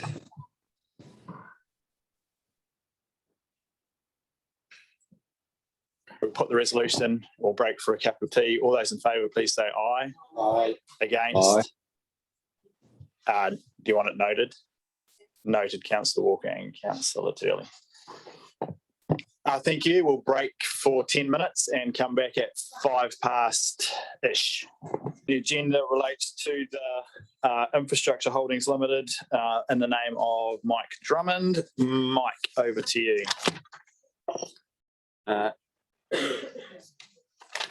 Through Mr. Mayor. I'll take the report as read. This is a referral report from the Joint Shareholders Committee. It has quite a long resolution drafted by Council's legal advisors. Key things that the resolution covers is the restructuring proposals and the initial share issues by Infrastructure Holdings Limited, the holding company or the proposed holding company, and the financing proposals. I'm quite happy to take questions, noting that this resolution also goes before Nelson City Council in approximately 2 weeks for their approval, and it requires both the councils to approve this for it to proceed further. Thank you, Mike. It's open for questions, comments or moving. Councillor McKenzie. Thank you very much through the chair. I'm happy to move the resolutions as outlined in the report. I would like to make a couple of comments, if I may. I guess what I would say is that if you're going to be involved in owning a business, then you need to be businesslike. And I think that means looking, amongst other things, at cost minimisation. And so for me, you know, it begs the question, why would you not work in accordance with some established practice and look to save what eventually will be millions of dollars in interest costs? Those savings are eventually going to benefit residents and ratepayers. It'll be a great thing. We've spent thousands, I don't know, maybe hundreds of thousands, I'm not sure, in getting to the point that we have. We've consulted with our community in the long-term plan process, and honestly, I think it would just be irresponsible not to proceed with this at this point. And I particularly would like to thank Mike Drummond for the work that you've put into this. I mean, it has been immense. We've had lots of meetings and workshops through the Joint Shareholders Committee on it, and a lot of questioning. And I completely admire your in-depth knowledge and understanding of what's going on here, Mike. So thank you very much. Thank you, Councillor Mackenzie. Is there a seconder before I go around? Councillor Tufnell, thank you. So I've got Councillor McNamara. Yes, ma'am.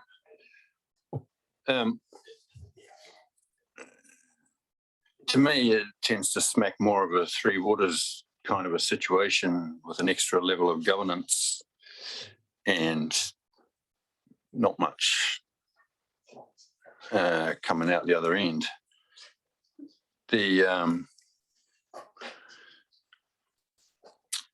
two companies could have worked together with a memorandum of understanding, for example, just recently, and I can't remember whether it was cleaning or fuel, or I can't remember now, proposal.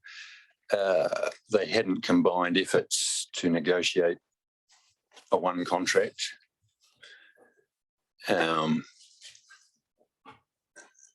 So I can't see the benefits being what we're told they're going to be. What I can see is that this business-like entity is borrowing from the LGA, which is not set up as a business-like entity risk. So we've got, for example, port.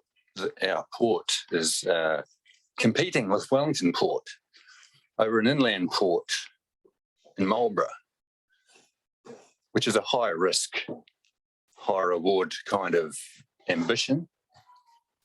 And I'm not sure that fits within the ratepayers' comfort in terms of liability. So I think these business-like carryings on should be left to a corporate world and insulated from the ratepayer in terms of risk. I do have a question in terms of the interest rates quoted in terms, so their debt doesn't sit on our balance sheet, but their debt is influenced by our Standards and Poor's rating. Is that right? Mike.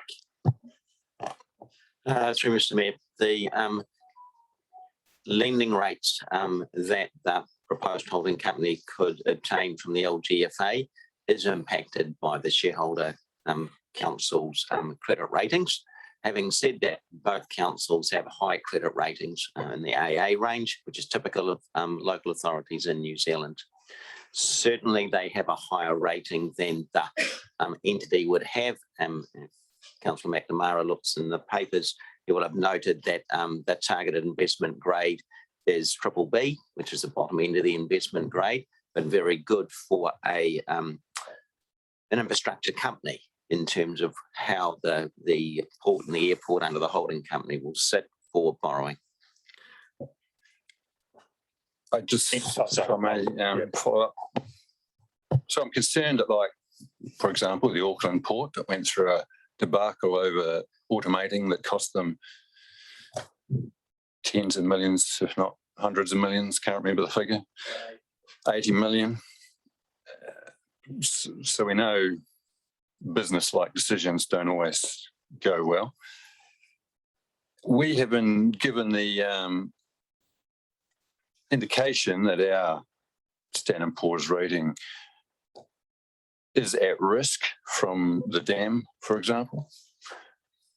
I just wonder, how does that play out if one council has a higher rating than the other shareholder? Mike? I would assume that the LGFA will take that into consideration. The borrowing rates from the LGFA are based on their assessment of the borrowing entity. I don't think a movement down one step, for example, the Standard & Poor's ratings would influence the borrowing rates. The other thing to remember is that it's the rate at the time the borrowing is taken. So at the moment we borrow from the LGFA, we get today's rates based on our credit rating. If we were to borrow in 6 months' time, we'd get whatever the rates were in 6 months based on our credit rating at that time. So the borrowing rates move over time, as well as potentially the credit ratings. Thank you, Mike. Right, but just to lock in a rate today will have to be refinanced in the future, so it's only a temporary lock. I think one of the advantages, correct me if I'm wrong, is that you can borrow for a longer period from LGFA than these entities may otherwise be able to through their normal banking arrangements, out to 15 years, I think, Mike. You're correct, Mr. Mayor. The normal banking arrangements would go out to 5 years. The borrowing through the LGFA can go out to 2037, so approximately 15 years. Thank you. One more just from that. So how is it affected, like in terms of the amount this company can borrow, when councils lose their Three Waters income and assets? Obviously our ability to borrow is going to be reduced. How does that stack up compared to the amount that this company is going to be able to borrow in the future? Mike? That's right, Mr. Mayor. In fact, council's in a better financial position in terms of borrowing if the Three Waters proposals go ahead. We lose more debt than what we lose income from Three Waters. Therefore, our ability to service debt actually improves. So just by way of clarification, because that's my understanding as well, our overall debt to equity ratio is something like below 200. But on our Three Water assets, it's actually closer to 400 if you just take the debt associated to those assets versus our debt across all assets. That is correct. Hence, we're actually in a better position because we lose more debt. We're in a better position to borrow, but we're not in a better position to fund our borrowing, are we? If we lose all our income. Well, it's just we don't lose the income and the debt. It's just we have more opportunity to borrow debt equity, yet someone still has to pay for that. But it's not a worse position than we are currently. It's just different debt paid for by a different group of ratepayers. Should the council choose to exercise them, and they don't have to, and hopefully they might not, but that will be a future council's decision. Right. Further speakers, Councillor Tufnell. Yeah, thank you, Mr. Mayor. Yeah, I support us going ahead with this. I mean, the airport and the port company surely will be in a better position individually than they are at the moment. The issue of risk, of course, is interesting to me insofar as that we understand that the airport within say 10, 15 years is really going to have to extend the runway because nobody really quite sure what sort of aircraft will be being used or where we're to. I'm quite sure that will be a very significant amount of money required to make that undertaking. So therefore, I'm inclined that one of the things that we should be possibly looking at is spreading the risk to the councils by actually listing this company, the new company, on the NZX, and that way we spread the risk.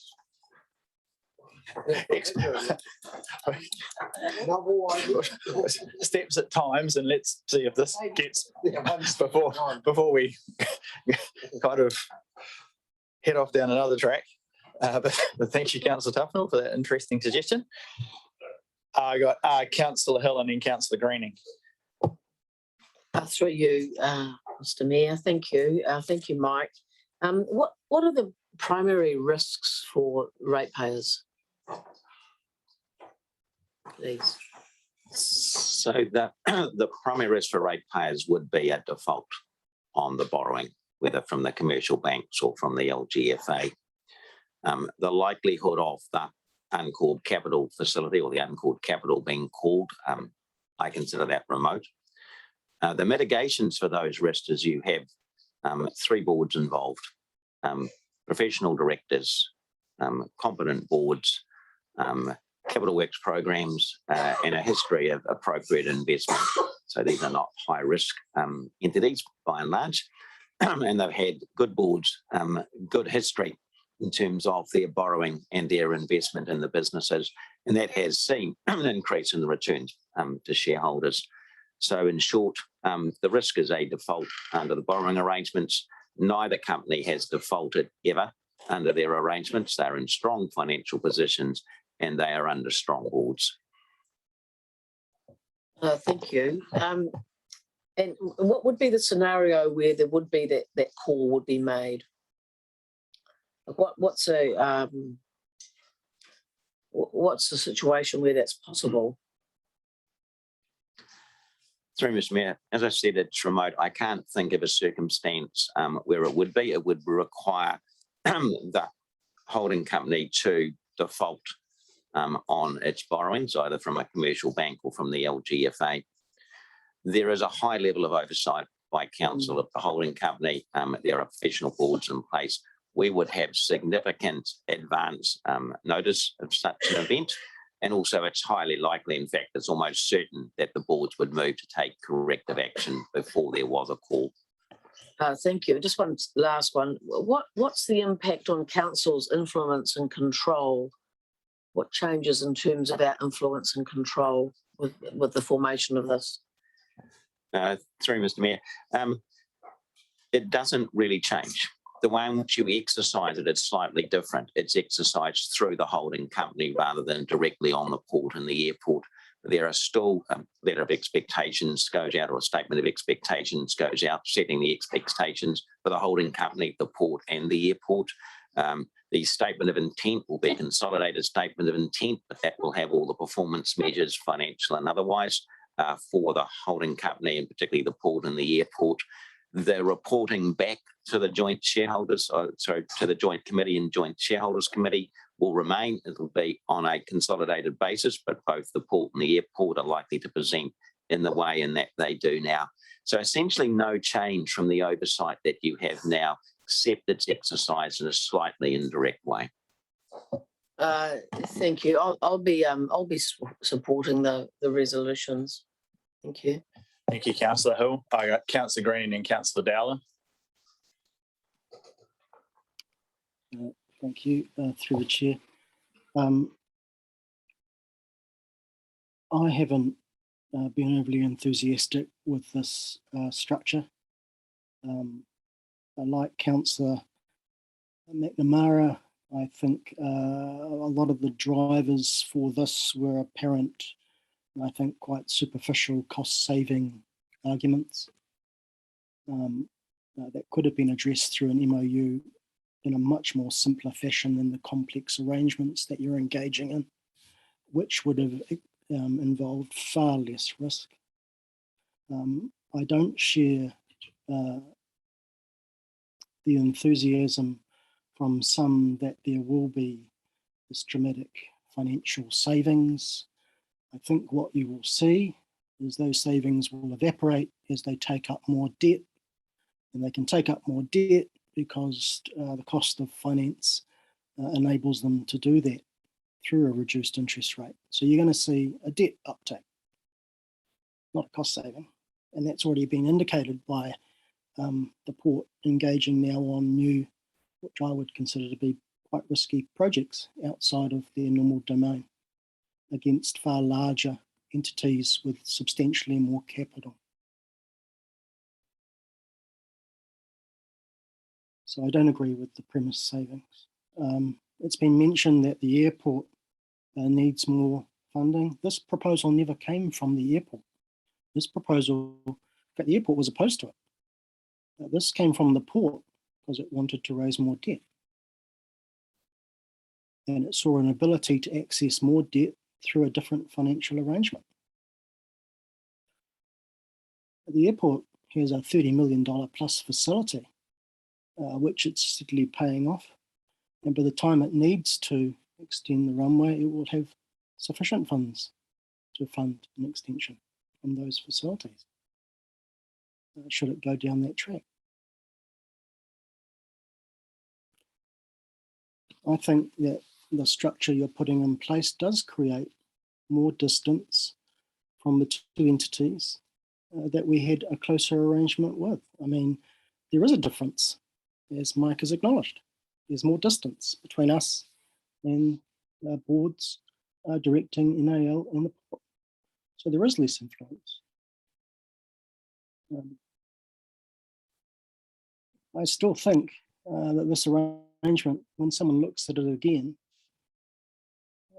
it'll be seen more as a tax saving structure, which it really is, which is more than merely incidental. And if that happens, I think your private ruling will be put aside and the tax avoidance provisions will override it.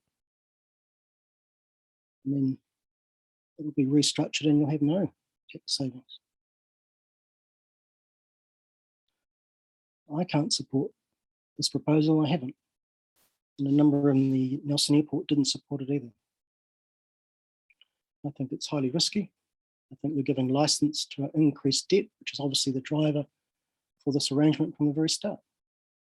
And you're allowing effectively the port to engage in some activities. You know, it's got access to this capital that it's clearly embarking on doing, which you've only recently heard about. Certainly didn't hear about it before they started asking for this debt. So overall, I think this holding company is overly complex, is unnecessary, provides none of the benefits really that you're looking for. It will be an expansion of capital. Clearly, the port is on an expansion program to mitigate risk that it perceives. Clearly doesn't have as much confidence in the dam economics, which were driving an increase in productivity across the port. So that will probably be lost as well because they'll be servicing more debt. So no, I don't support this proposal on that basis. I'm calling a division and I'm warning that my alternative will be to receive the report and for this council to no longer support establishing a holding company. Thank you, Councillor Greening. Councillor Dowler. Yeah, just my take on it from sitting on the Joint Shareholders Committee and working through it is that there is a lot of money that needs to come forward in the not too distant future. The airport needs to build a new emergency shelter for the new fire engine they've got to purchase. That's going to happen in the very near future. The port has to start heading towards zero emissions from all its gear, all the forklifts, etc. So there's lots and lots of money going to be chucked around before they, so anyway, they've decided that a joint funding operation would be more economical. That's where I'm coming from there. But Mike, you just said a minute ago a question about the Joint Shareholders Committee about reporting back. And when I was reading the variation to the Constitution, I see the Joint Shareholder Committee's got a whole heap of red lines through it now. So I assume it's on page 157 of the Constitution on our diligent thing.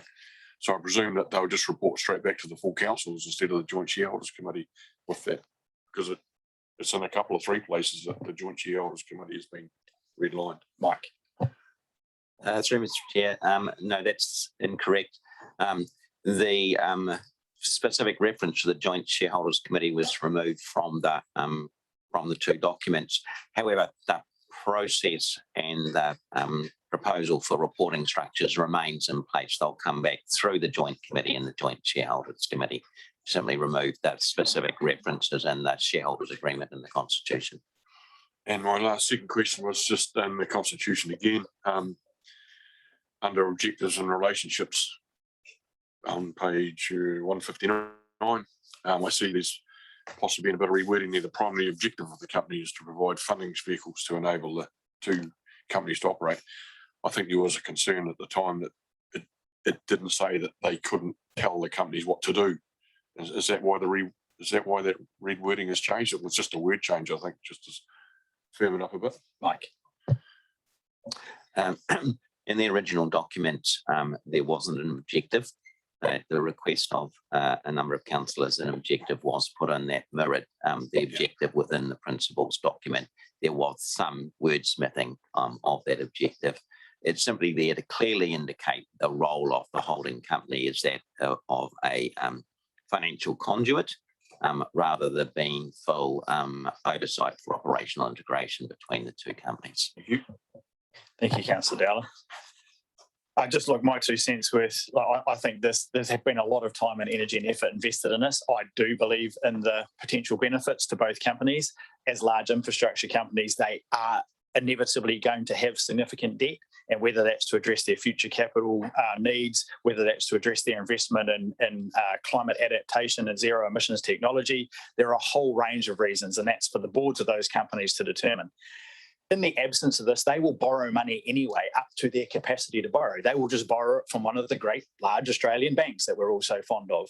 The debt will still sit with them and the risk will still sit with us as shareholders. Should they default on that debt, we will still have to make a decision at that point to say either we let the great Australian bank take the assets and do what they wish with them, or do the shareholders wish to fill the hole, meet the gap. What this does with the shareholders' advance, it does kind of, I guess, to some extent predetermine that decision, but it's not like that decision wouldn't have to be made in the event of a default in any event, because the companies would still owe somebody else the money.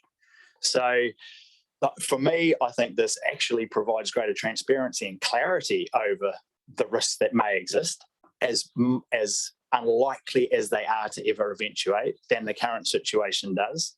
It provides the opportunity for reduced cost of borrowing. And as large infrastructure companies, one of their biggest costs will always be servicing their debt. And so if we can help address that, given that we know that a lot of the other costs that are flying around in the world of infrastructure provision are only going in one direction, which is up, then I think it's something that we absolutely should take advantage of. Utilising the LGFA borrowing, from my understanding, couldn't have been achieved through a memorandum of understanding. So particularly for the port company. And I also understand at this point, and this is a question, Mr. Drummond, that actually the airport company, despite some initial misgivings, are now supportive and have played equal part in the conversations more latterly about this particular proposal that we have in front of us. Through Mr. Mayor, yes, I can confirm. The airport company have been intimately involved in the working group. They are supportive of the proposal. The early concerns were around operational integration, and obviously the proposal doesn't provide for operational integration. In fact, it's quite clearly set out in the Constitution that it is simply a funding vehicle for the two companies. Thank you, Mr. Drummond. Sorry, Councillor Walker. So through you, Mr. Mayor, just a point of clarification, if it goes through and we get a vote for it today, but NCC don't, nothing changes, does it? Correct. We just revert back to the two companies continuing as they are, borrowing as they do. Yep, nothing changes, correct. And so it could remain the status quo trading as it is currently if it didn't go through? Correct. Thank you. Correct. Yep, absolutely. Yeah, and so their decision was to predate ours, and then they've had a subsequent number of workshops, I think the latest of which was just on Tuesday. And because of wanting that extra information and time, their decision is now, I think, in 2 weeks' time. That is correct, Mr. Mayor.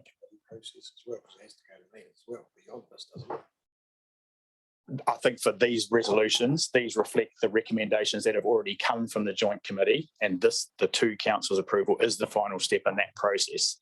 there is still subsequent steps to fully implement it, but the key decisions are going to be made by this resolution and Nelson City Council's one in 2 weeks' time. Mike. Through me, I can confirm that is correct. There'll still be work that the establishment board will need to do, but these resolutions, and are mirrored for Nelson City, provide for the establishment of the company. They provide for the refinancing and restructure. Yeah.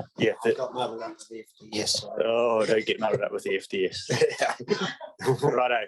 It's been moved and seconded. If there's no further comments, I'll come back to the mover for a right of reply.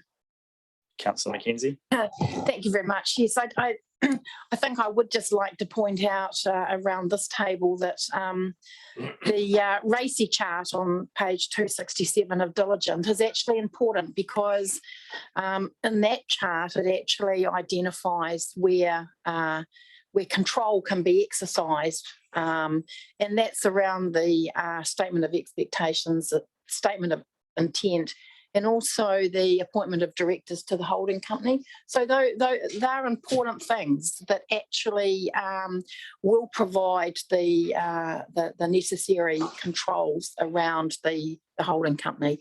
That will be for future work. Thank you. Thank you, Councillor Mackenzie. I'll put the resolution via division. So Robin, could you please call the division?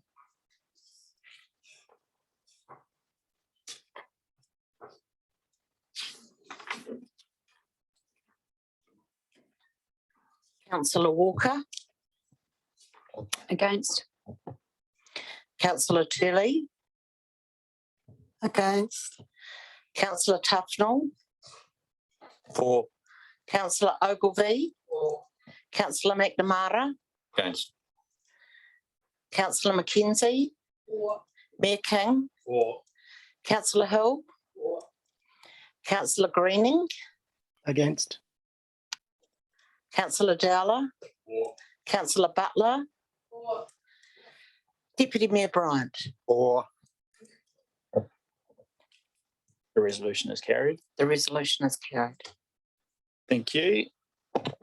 Thank you, Mike, and thank you, as I think was already mentioned, for the enormous amount of hard work that both yourself and staff from Nelson City Council have put into comprehensively providing information, answering the questions, and getting us to this point in the process. So thank you very much.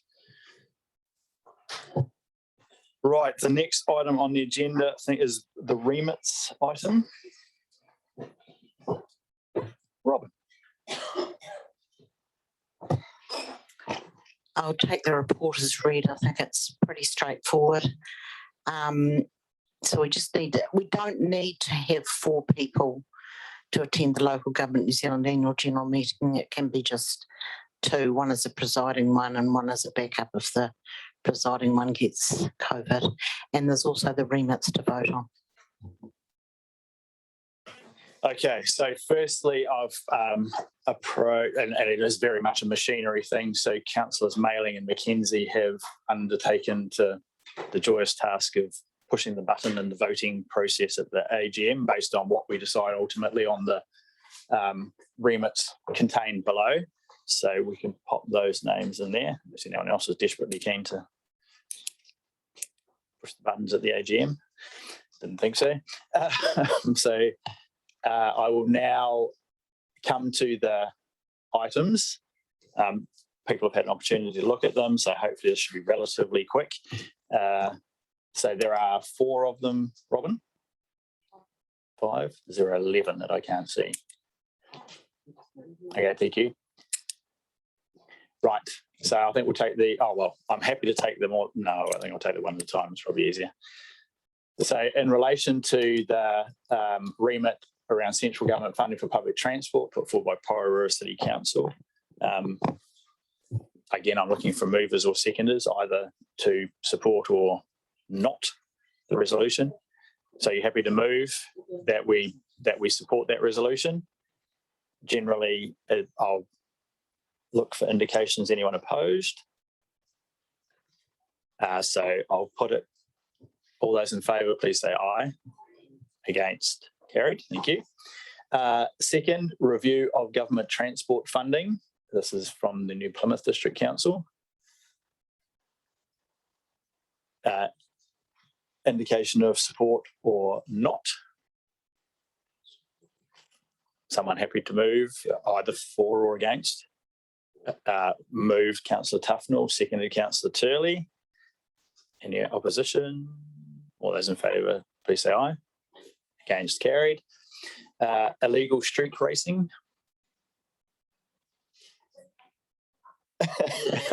So you wish to move this then, Councillor Walker? All right, moved, Councillor Walker, that we support that resolution. I'll put is there a seconder? Yeah, it's fun, please. All those in favour, please say aye. Against, carried. LGNZ lobby government to implement an infringement notice regime for general bylaws. May I ask a question You may. about this one? Yes, So, yes, I'm happy to take questions. are there any sort of unintended consequences of this one? Who would like to answer that question? Leonie. The ability to be able to infringe through a bylaw actually gives a bit more weight to a bylaw. Quite often they are a bit toothless. We haven't got, so for example, I can give you a little example. Say it was for prostitution, for example. It's always a good example actually, because if you were, if we were wanting to infringe people around that, we couldn't do it. We'd have to take it to the district court. I'm not saying that you'd want to do that, but that's a really good example. If it's a bylaw, then you've only got the heavy hand, so you tend not to do anything. It could be a bylaw, like for a bylaw under the Animal Control Act, you can infringe because there's actually an act that you've got a general bylaw beneath. It does give a bit more weight, but it would still have to go through council. You'd still have to agree that you wanted to infringe. It gives you the ability to infringe, and really, I believe this council is very much around not wanting to infringe people. We want to help people to live within our society and not throwing a stick at them. So it will be still your decision when the bylaws come to you, but it does give you an opportunity to infringe rather than to prosecute at the district court. So if I may, so does the leadership team support this remit? I personally support it. I believe, Kim, you are the regulatory manager, and this gives us an ability to be able to actually make them effective rather than at the moment we can only really be hard-handed, and we don't want to be that. Kim, did you want to make a comment?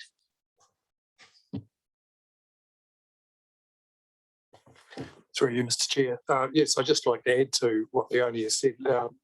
Regulation's an art, and it needs many tools and a range of approaches. And if you're pushing everything into a harder edge, it's very difficult sometimes to get the outcomes you want. So being able to broaden that out and look at a different array of tools is, I guess, in so many areas, absolutely proven to be effective. And this is an area that could do with the same type of treatment, in my view. Thank you, Kim.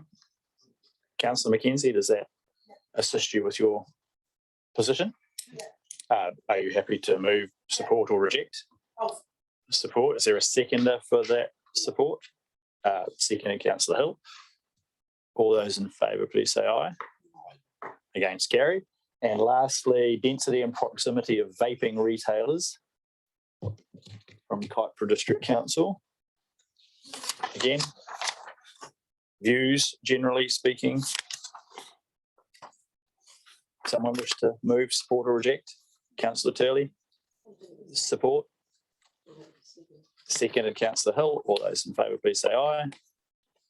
Against, carried. Thank you. So that provides direction to those who are going to go and do the voting part of this. So thank you very much for that. Is that all we need to do in relation to that item, Robin? Thank you. Thank you very much.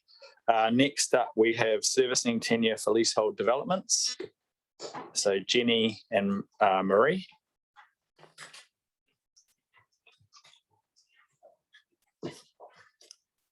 Thank you. Through the chair, I'll take the report as read, just touch on some key points. Council is familiar with this report and issue. There have been 2 workshops so far with council, but at the previous workshop, not all councillors were present and there were differing views around the table.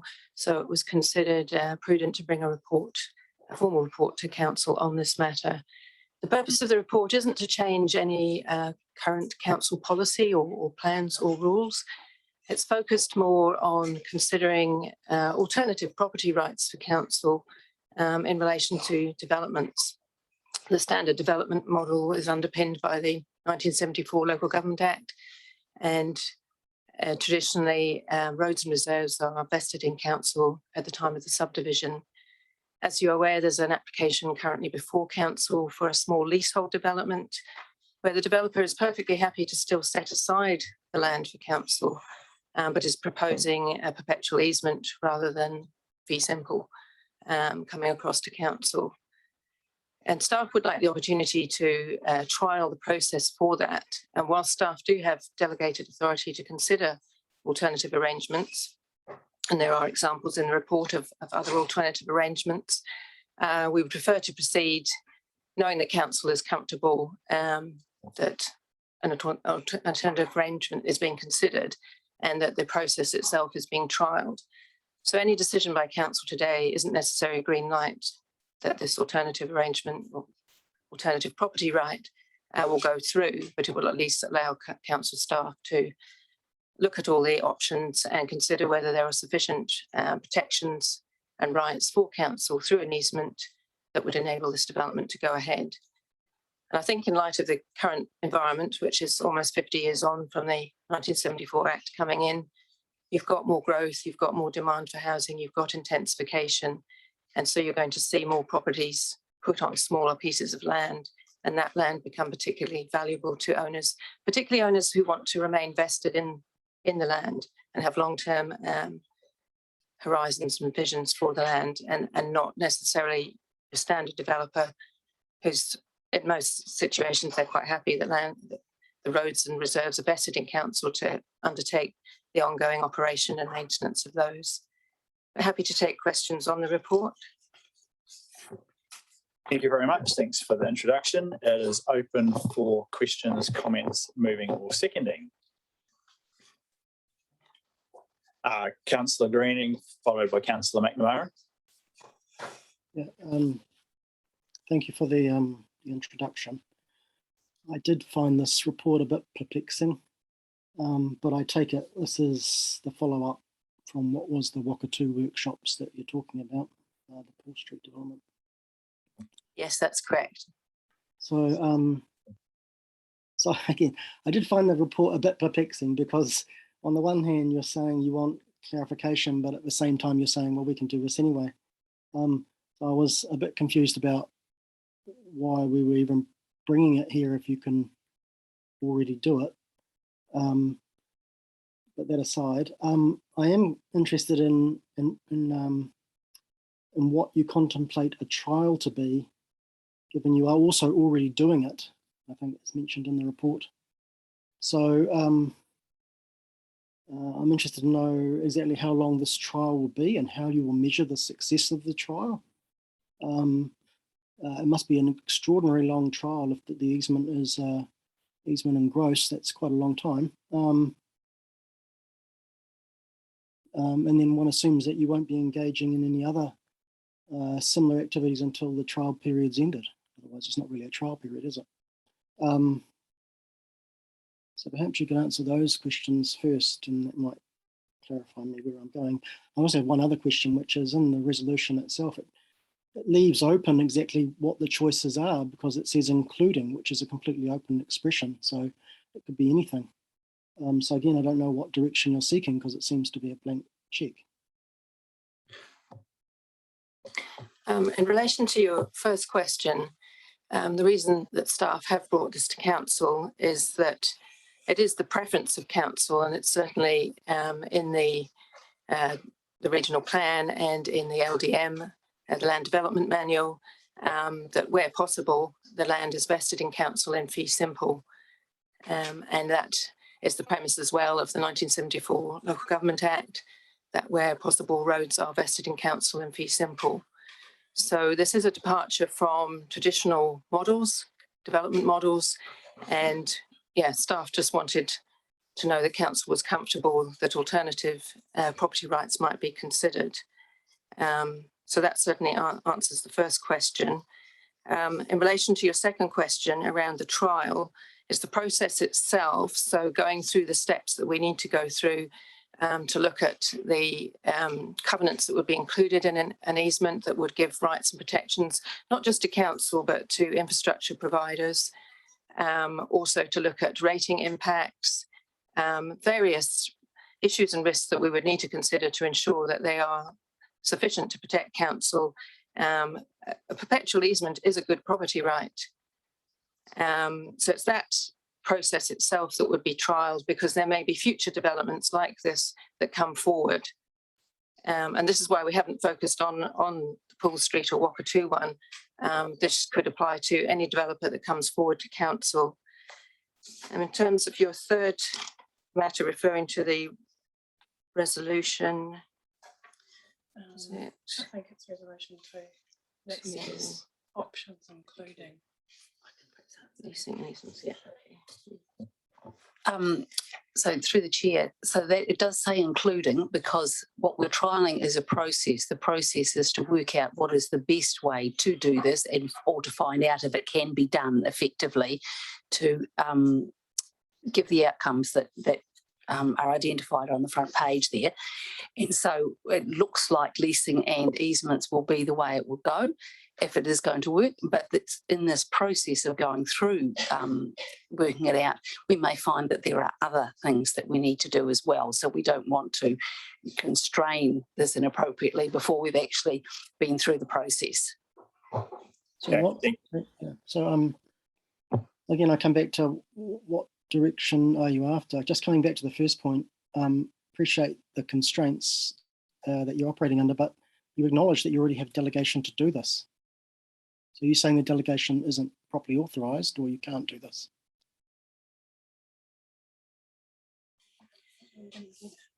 We're not saying that the delegation isn't there. There are, from the, I think it's a consent planner upwards, has the ability to set conditions for resource consent applications. But it is a departure from standard practice and standard developments that we felt was worth drawing to the attention of council, having that discussion around the table. And it's looking towards the future and the different types of development models that we're going to see coming forward. These matters were all addressed in both workshops and in the report. Yeah, I read that. Okay, thank you. Just following up on the second one, what period of time are you proposing for this trial? I didn't hear the period of time you're conducting this trial over. The trial's not about a period of time, it's about a process. So what we want to do is go through a process to see that we can achieve the necessary outcomes for council, infrastructure providers and the community generally. So it's not about the length of time, it's about a process to see that we can get a process that will work well, that we could use again if it was appropriate. So when will you know that the process has been successful or not successful is what I'm driving at? In a year's time, in a couple of months' time? We'll be able to assess that based on what legal arrangements we can put in place. That may take a few months. Can I suggest we add a 5 to the resolution, which says reports back on the process at the point in time that it's concluded, and advise council on the success or otherwise, or lessons learned, or wherever we are. I think it is a good point from Councillor Greening that clearly the point of trialling the process is to assess whether it's been successful. Did the process work? Is there any further things we need to change? And so having it clarified in the resolution would be useful, I think. Just on the final point, in the workshop documents, you were trying to, I think, allude to where we wanted to grow. Was there a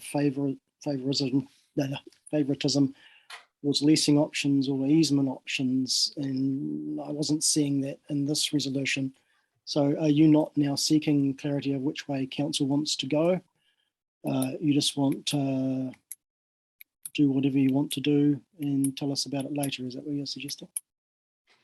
Correct. We're not seeking any guidance on in relation to easements or leases. Right. Thank you. Thank you, Councillor Greening. Councillor McMahon. Yes, so on the terms of the trial, once this process for this particular request has been concluded, assuming we enter into an arrangement, you would consider that a success, and then any developer could apply for a similar arrangement. Yes, there's definitely the potential for that. And the report touches on that, you know, for a smaller scale leasehold development like this, the risks are less for council, and for a larger development, there would be other risks. So every application would need to be considered, as is always the case anyway, on a case by case basis. Is the lease transferable under our proposed pilot scheme? Well, I think with Three Waters, it would be prudent to factor in some sort of ability to transfer those rights. I was thinking the landowner's lease as opposed to council, so that is a good point also.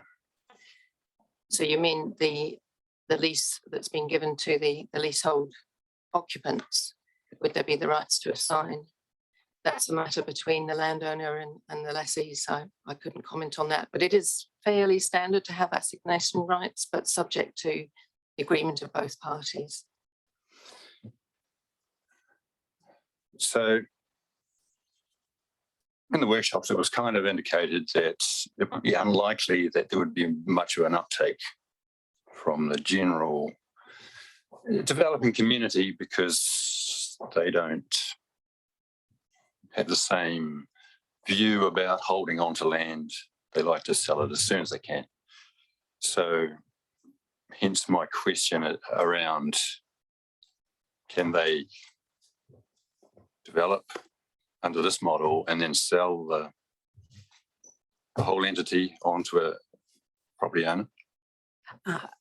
Under what's been proposed to us by this developer, they've been very clear to say that if they chose to sell the area of land, then the area that the council wants use of would vest in the council in the normal way. So to put it another way, it's only for as long as it remains leasehold that this, and it should anyone, this developer or anyone else, then at some future date choose to freehold their development, our lease arrangement would convert to a vesting situation. Correct. However, by this time, the land has been developed.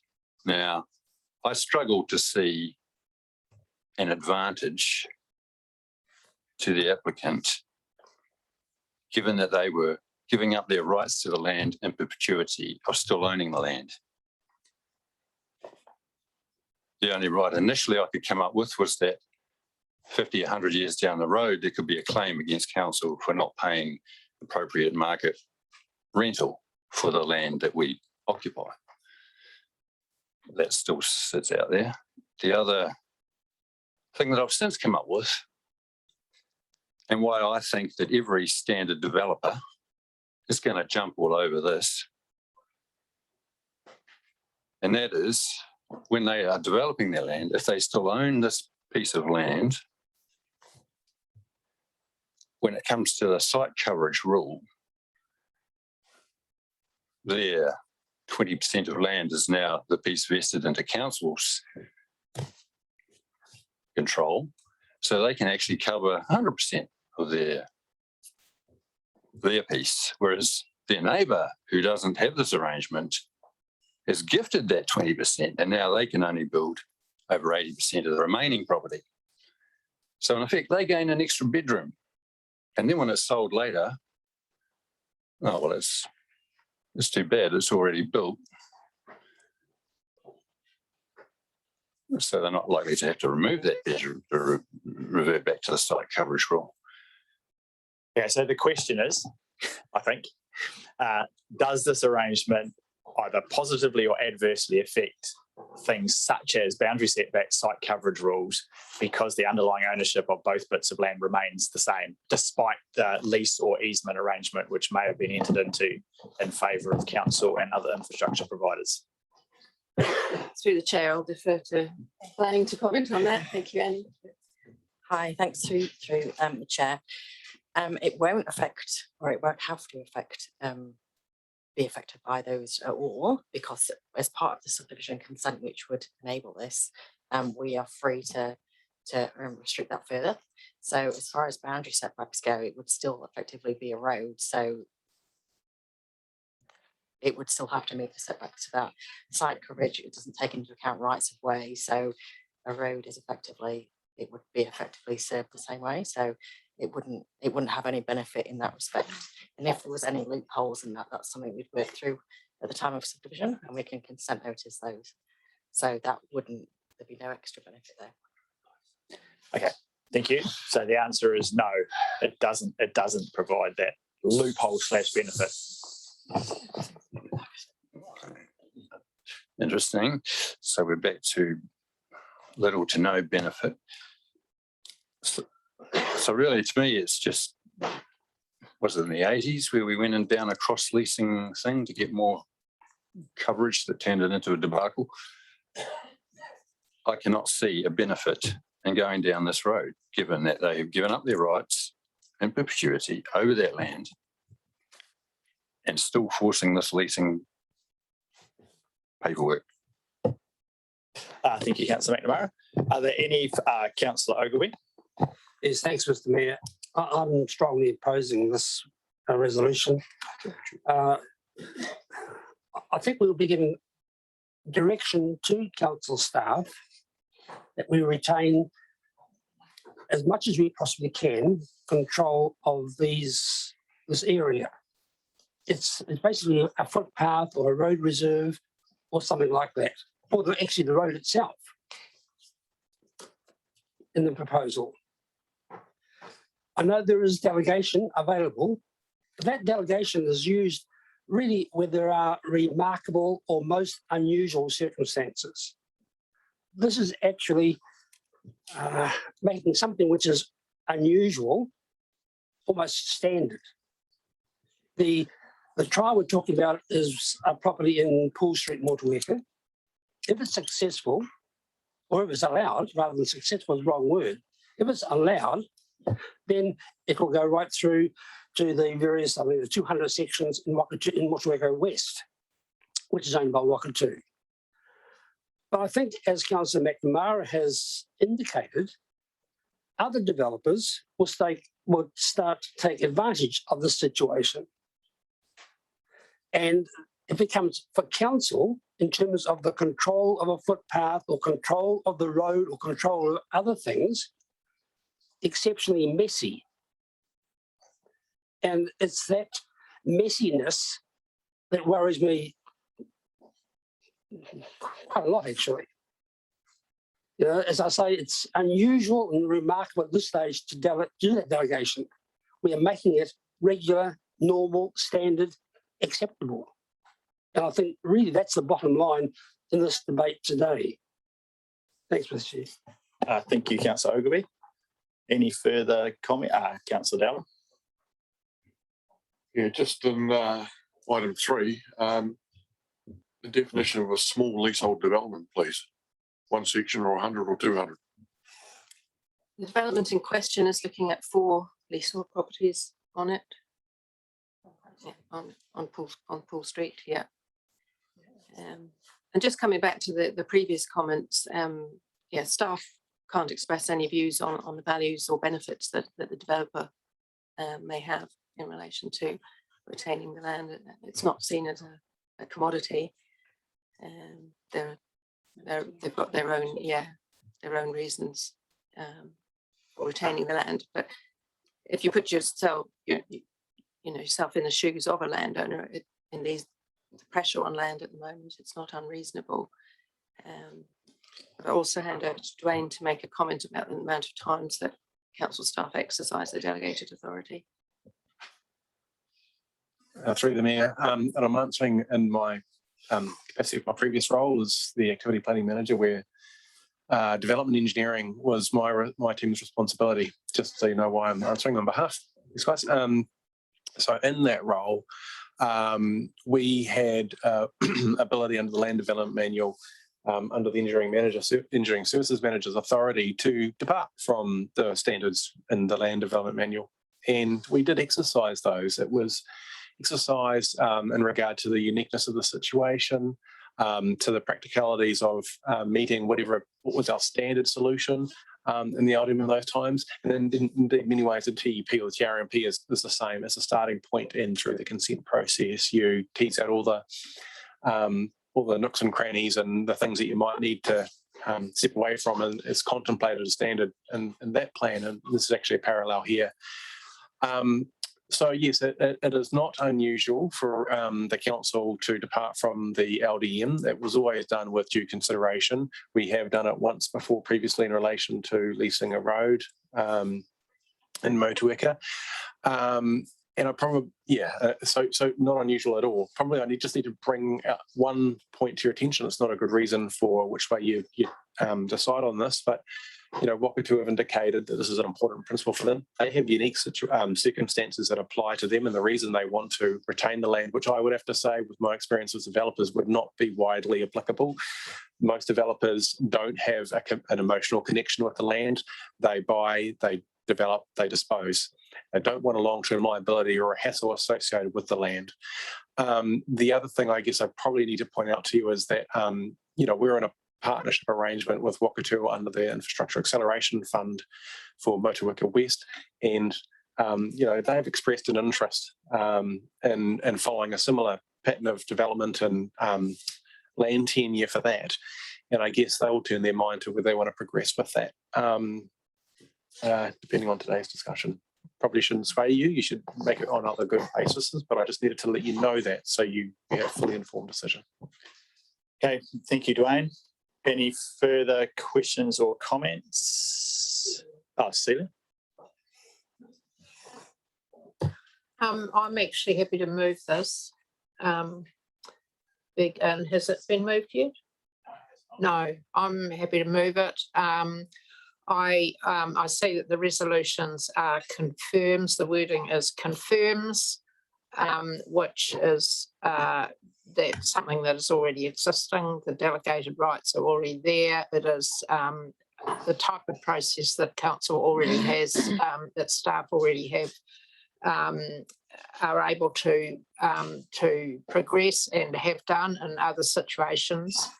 So I think that that council needs to be open and with all, with a mind to protect itself, of course, and I feel the protections have been put in there in the report, but I think council needs to be open to different ways of doing things. So on that basis, I move this. Thank you, Councillor Butler. Are you happy to include a 5 which says report back on the process post its conclusion? Yes. Either whether it's successful or not, but just report back post the conclusion of the process. Thank you. Is there a seconder for the resolution?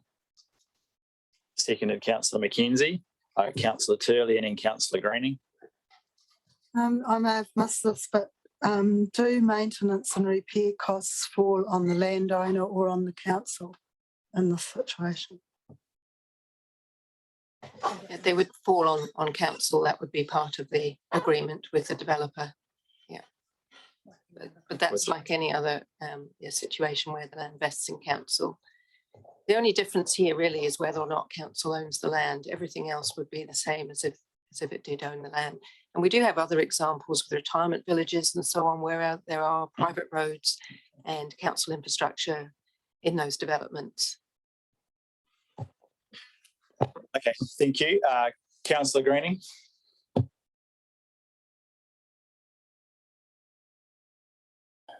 So I just want to get clarity here. So the status quo at the moment is that we can do this already and have been under existing delegations. So is that right? That's correct. Where there are certain circumstances or unique circumstances, it's not the standard model. Right. So at the moment, you can effectively do this under your current delegation and we don't need to confirm what is already the status quo. That's correct. Okay, so this is the perplexing part I find of this report. Well, it's not perplexing at all. It's been adequately explained by the council staff several times in this conversation that they, despite the fact the delegation exists, they would like our confirmation about how they go about exercising it. So should we pass this resolution, that will give them the comfort that the council collectively supports the exercise of the delegation. If this is not passed, I would expect to see a subsequent report which probably asks whether we want to withdraw the delegation, because clearly we wouldn't have supported its exercise. So it's been adequately explained why this is in front of us. We just have to make our decision, and that will either confirm the use of the delegation by staff or, I guess, open up the question as to whether the delegation should continue to exist. Well, if they are seeking greater clarification, which is what you're alluding to, then I would have thought that there would be more precision in the second point, because clearly it's not contemplated that this is a broad subdivision development right, but one that is tied to land or Maori land or land that is not necessarily willing to probably let go of full ownership. So I just wonder whether the precision in the resolution could be provided a little bit more, because I think there is concern that this will go widely if it's broadly defined as subdivision developments. And really what we're saying is there are unique pieces of land which are fully, shall we say, easement orientated, where title is not given, and they want also the land within those developments to also be consistent with the broad land of the development. So maybe we should be a bit more precise and suggest that this is in relation to Maori land. Well, it's very specifically not specific to any particular land ownership. I think that's the key point in the resolution, is that it is absolutely not specific to one particular landowner. I think the degree of specificity is contained in 3, which is small leasehold developments. And my assumption, and I stand to be corrected, is that if we go through this process and we get a report back on its success or otherwise, and should a large leasehold development or a non-leasehold development want the same thing, we will be back having a subsequent conversation, because that wouldn't necessarily have been covered by this resolution. I merely respond to the examples provided today to justify it, which is predominantly Maori land. Thank you, Councillor Greening. Councillor Ogilvie. Thank you. Is there any further comment?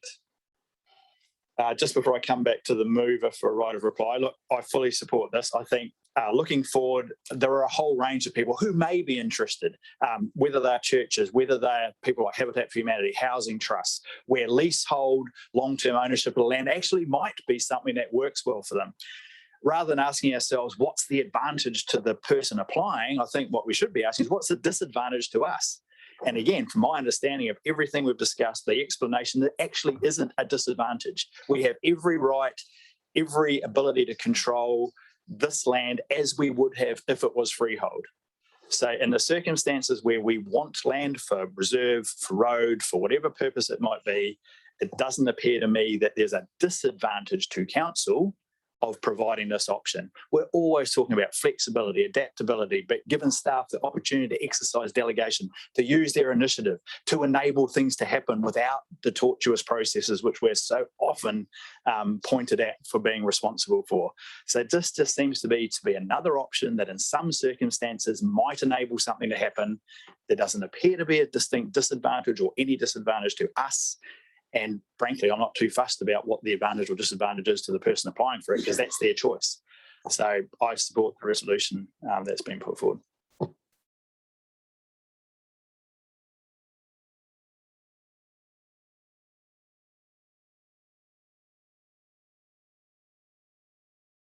Volume's gone.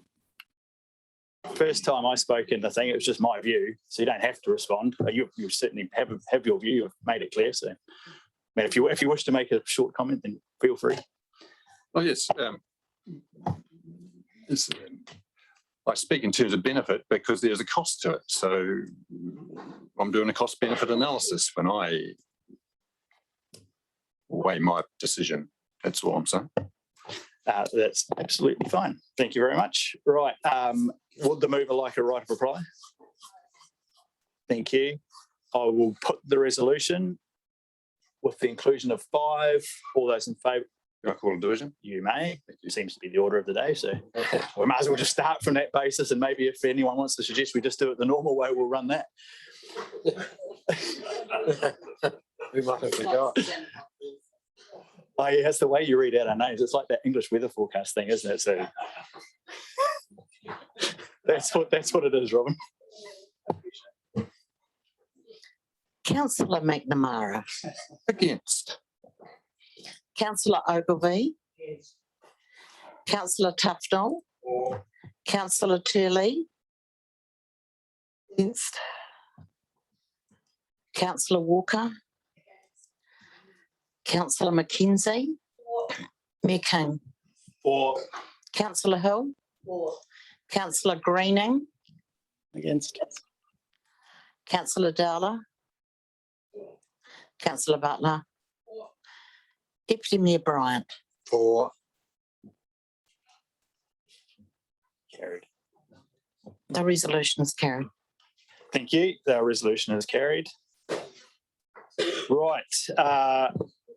Where are we time-wise? 10 minutes. Right. So we'll go through till past. So if we can get through these next 3 items, and then maybe we can have a discussion whether to break for lunch or do the in-committee item and then break. So the next one is the machinery resolutions. Someone like to move? Move Councillor Bryant. Seconded Councillor McNamara. Thank you very much. All those in favour, please say aye. Against? Carried. Chief Executive's report. Leonie. Kia ora. I'll take the report as read, but I do want to make a couple of comments. Look, we've had a really busy time at council, and you councillors yourselves will know that. Staff have been working incredibly hard on a multiple of complex pieces of work.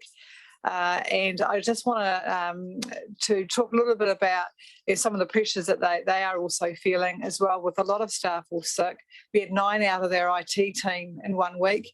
That came down with different types of illnesses. So it's not just COVID, it's other things. I just want to just thank those staff. And there's people who are backfilling other people. And there's a lot of tension, obviously, in the workplace. So we're doing our best to relieve that. And people have responded really well.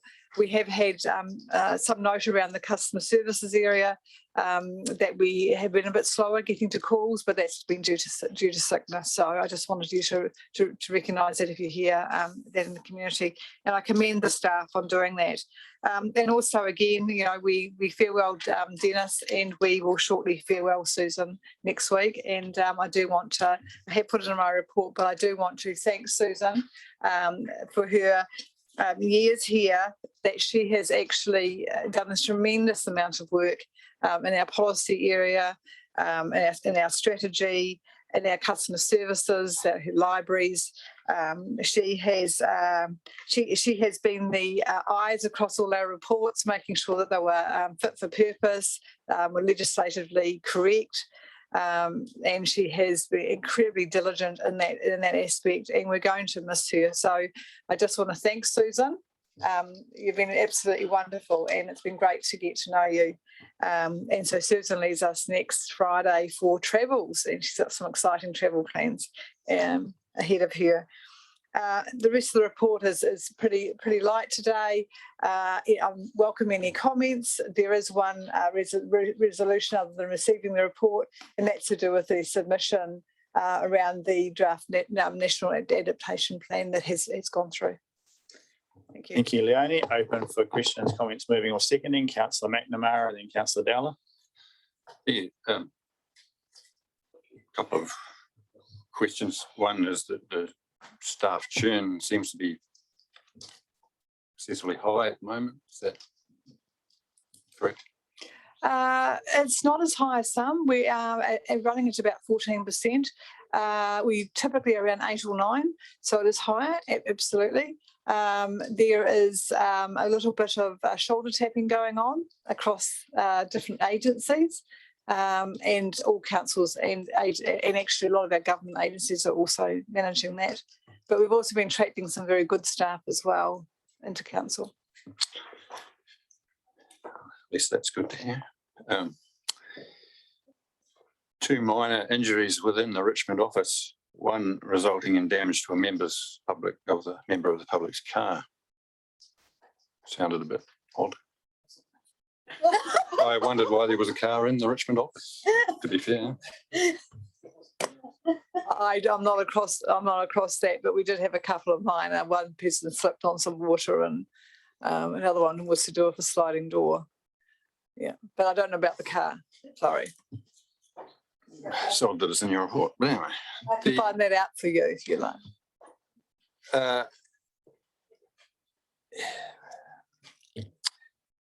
And in the report, we're going to approve your submission. The $185 million for the dam is out of date, and it will not be commissioned this year, I believe. Yes, this report was just before that news came to us. It was last week we only received that information. Sorry. We only received that information after this report had already been put on the agenda. So has it been submitted, or will we be modifying the report?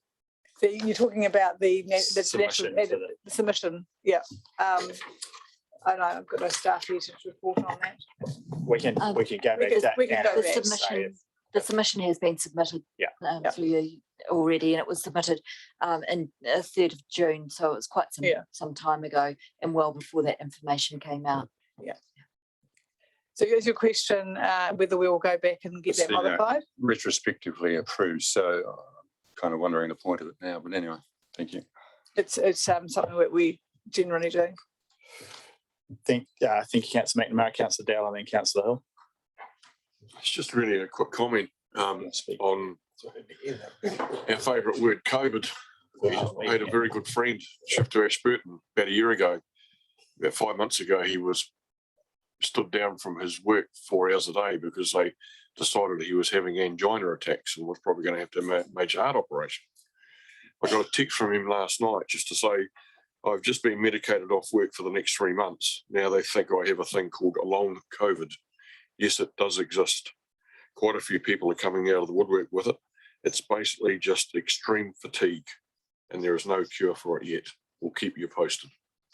So he will have 5 months on light duties, 4 hours a day, and now he's 3 months off until they work out what they can do with him, just to let you know that it's around. That's the thing. Councillor Hill and Councillor Bryant. Thank you, Mayor. Just a process matter. So if we didn't approve the submission retrospectively, what's the deal there? Do we ring them up and say send it back? We'd have to withdraw it.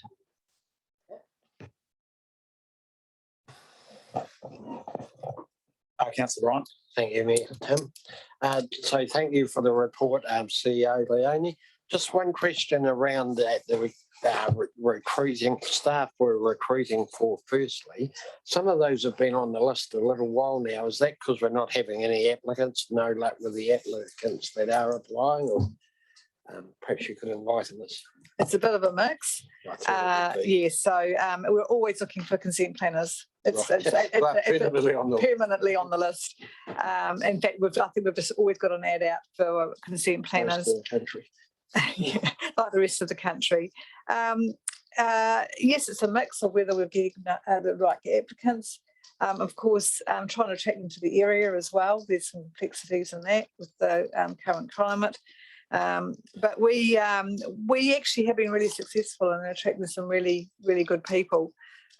So it's a problem everywhere, and as you'll see in all the news that there's staff shortages across the country, and we're no different to anyone else. And finally, I'd just like to join you in acknowledging the work that Susan's done across the organisation in the time she's been here. It's been a wonderful contribution and hugely respected by people around this table. And I know she's very passionate with the way she leads her staff, and the effort she puts into her works well beyond the call of duty, working well into the night quite often. So it's a huge contribution, and she will be sorely missed. And the other thing I'd just comment, and I'll probably say this at the farewell as well, so that one thing I have learned going to provincial and rural and provincial is that Susan's held in high regard all around the country. So it's a wonderful contribution. Thank you. Thank you, Councillor Ryan. It hasn't been moved. Move. I'm happy to move. Councillor Bryant, Councillor Hill. I'm happy to second. Thank you. I'll put the resolution. All those in favour, please say aye. Against, carried. Oh, sorry, sorry, my bad. Councillor Greening.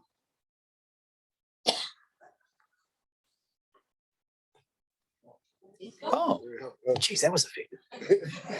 How did I do that?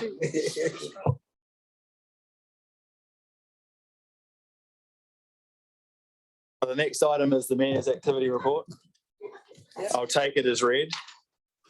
And reiterate the comments already been made. Susan's obviously learned from Dennis's departure methodology, and the fact that Dennis has just about been in there more often than he was before he retired as part of reporting back to the WCO process. And so Susan's taken the approach of leaving the building and leaving the country in quick succession.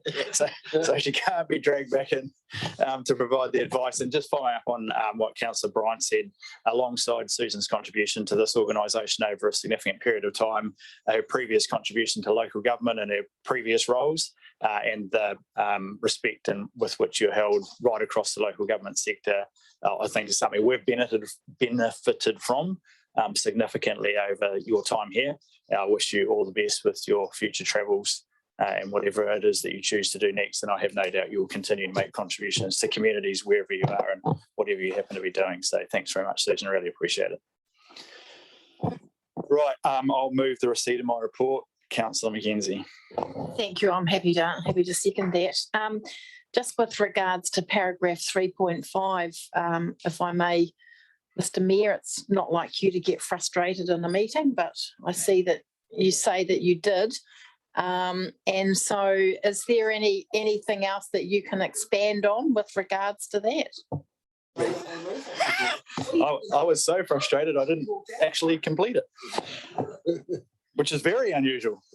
Normally I at least stay and be frustrated and don't just leave because of my frustration. But yeah, like it was incredibly challenging. I'm not sure how much progress has been made subsequently. But what I think we anticipated was a change in approach from Kanoa around the funding and the opportunities, given that they requested us to come back to them. What I took from it is actually they hadn't really changed to any significant degree about the access to funding, the way it might be provided. And I think everyone in the meeting was frustrated. I probably just displayed it slightly more openly than perhaps some others did. So yeah, it was disappointing. I'm not sure if there is an update in terms of anything that's happened subsequent. Mike? Through Mr. Mayor, no, there's been no further update available on the success or otherwise of our request for funding. Yeah, and the meeting was set up and effectively facilitated via the NRDA and Fiona Wilson. So I think there's a degree of frustration that is shared across various entities who attended that meeting.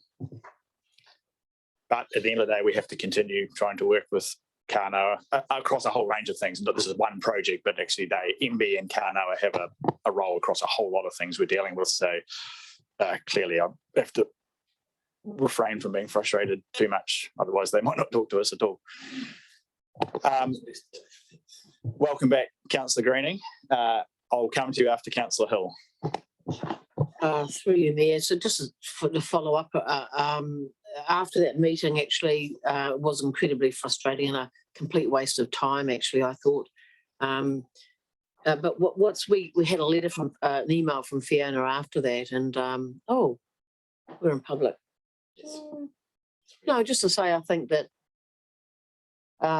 they're following up in the other avenue around Kanoa being a vehicle for a broader access to other options in terms of government agencies. So it was a very good email back from Fiona, who was also pretty disappointed in having been invited to, sound like the door had been opened a little bit and it was firmly shut. So I think that would be how I'm thinking about there was some progress in terms of the where to next, I think.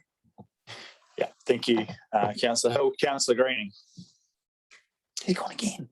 No, he's not. There he is. Councillor Greening. Apologies, my connection is quite unstable. I had a question in relation to the CEO's report, but I assume that that's now passed. Yes.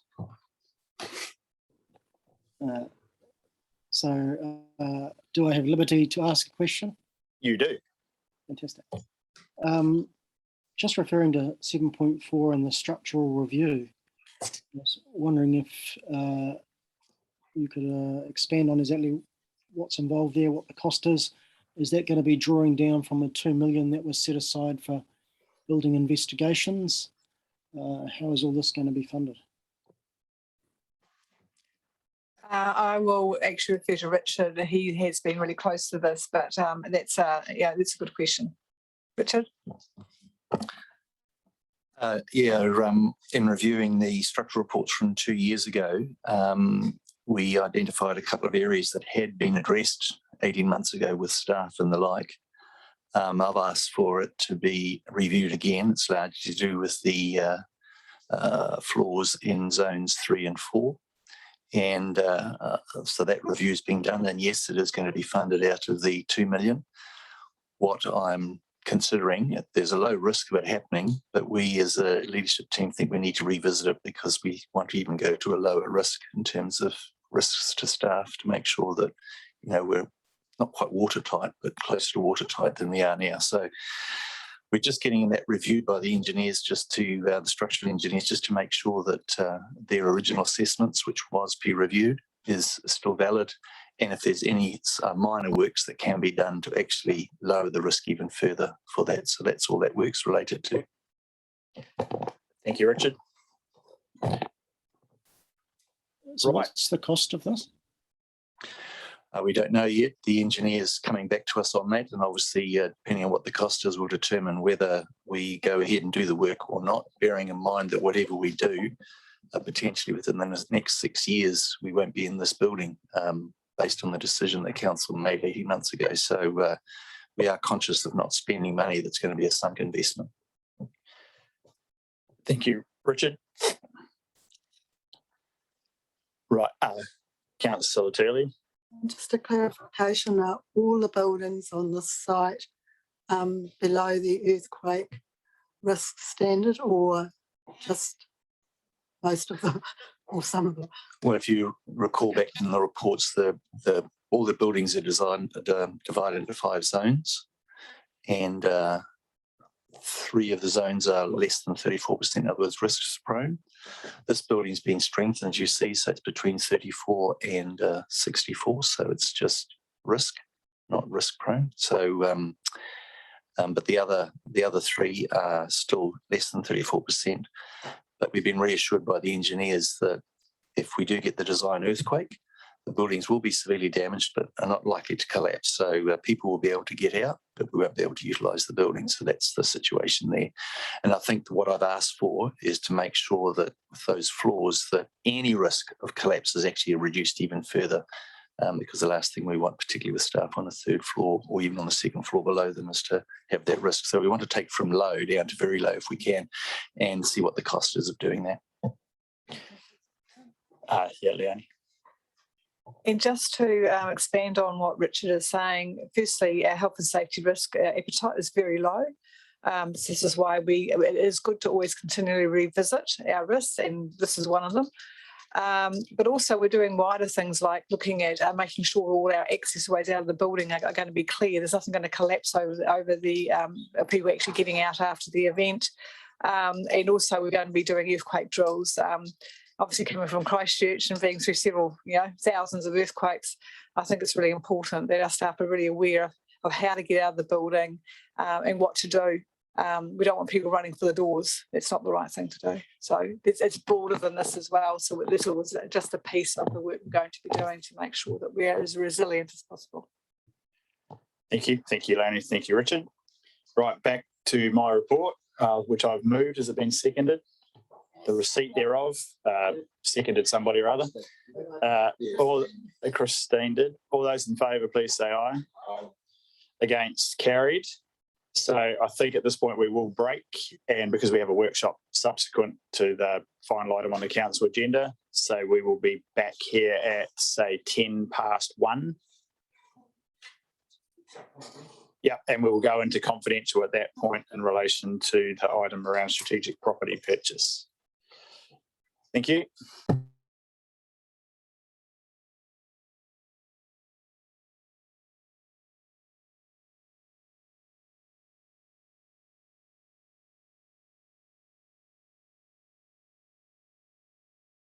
We'll get back underway.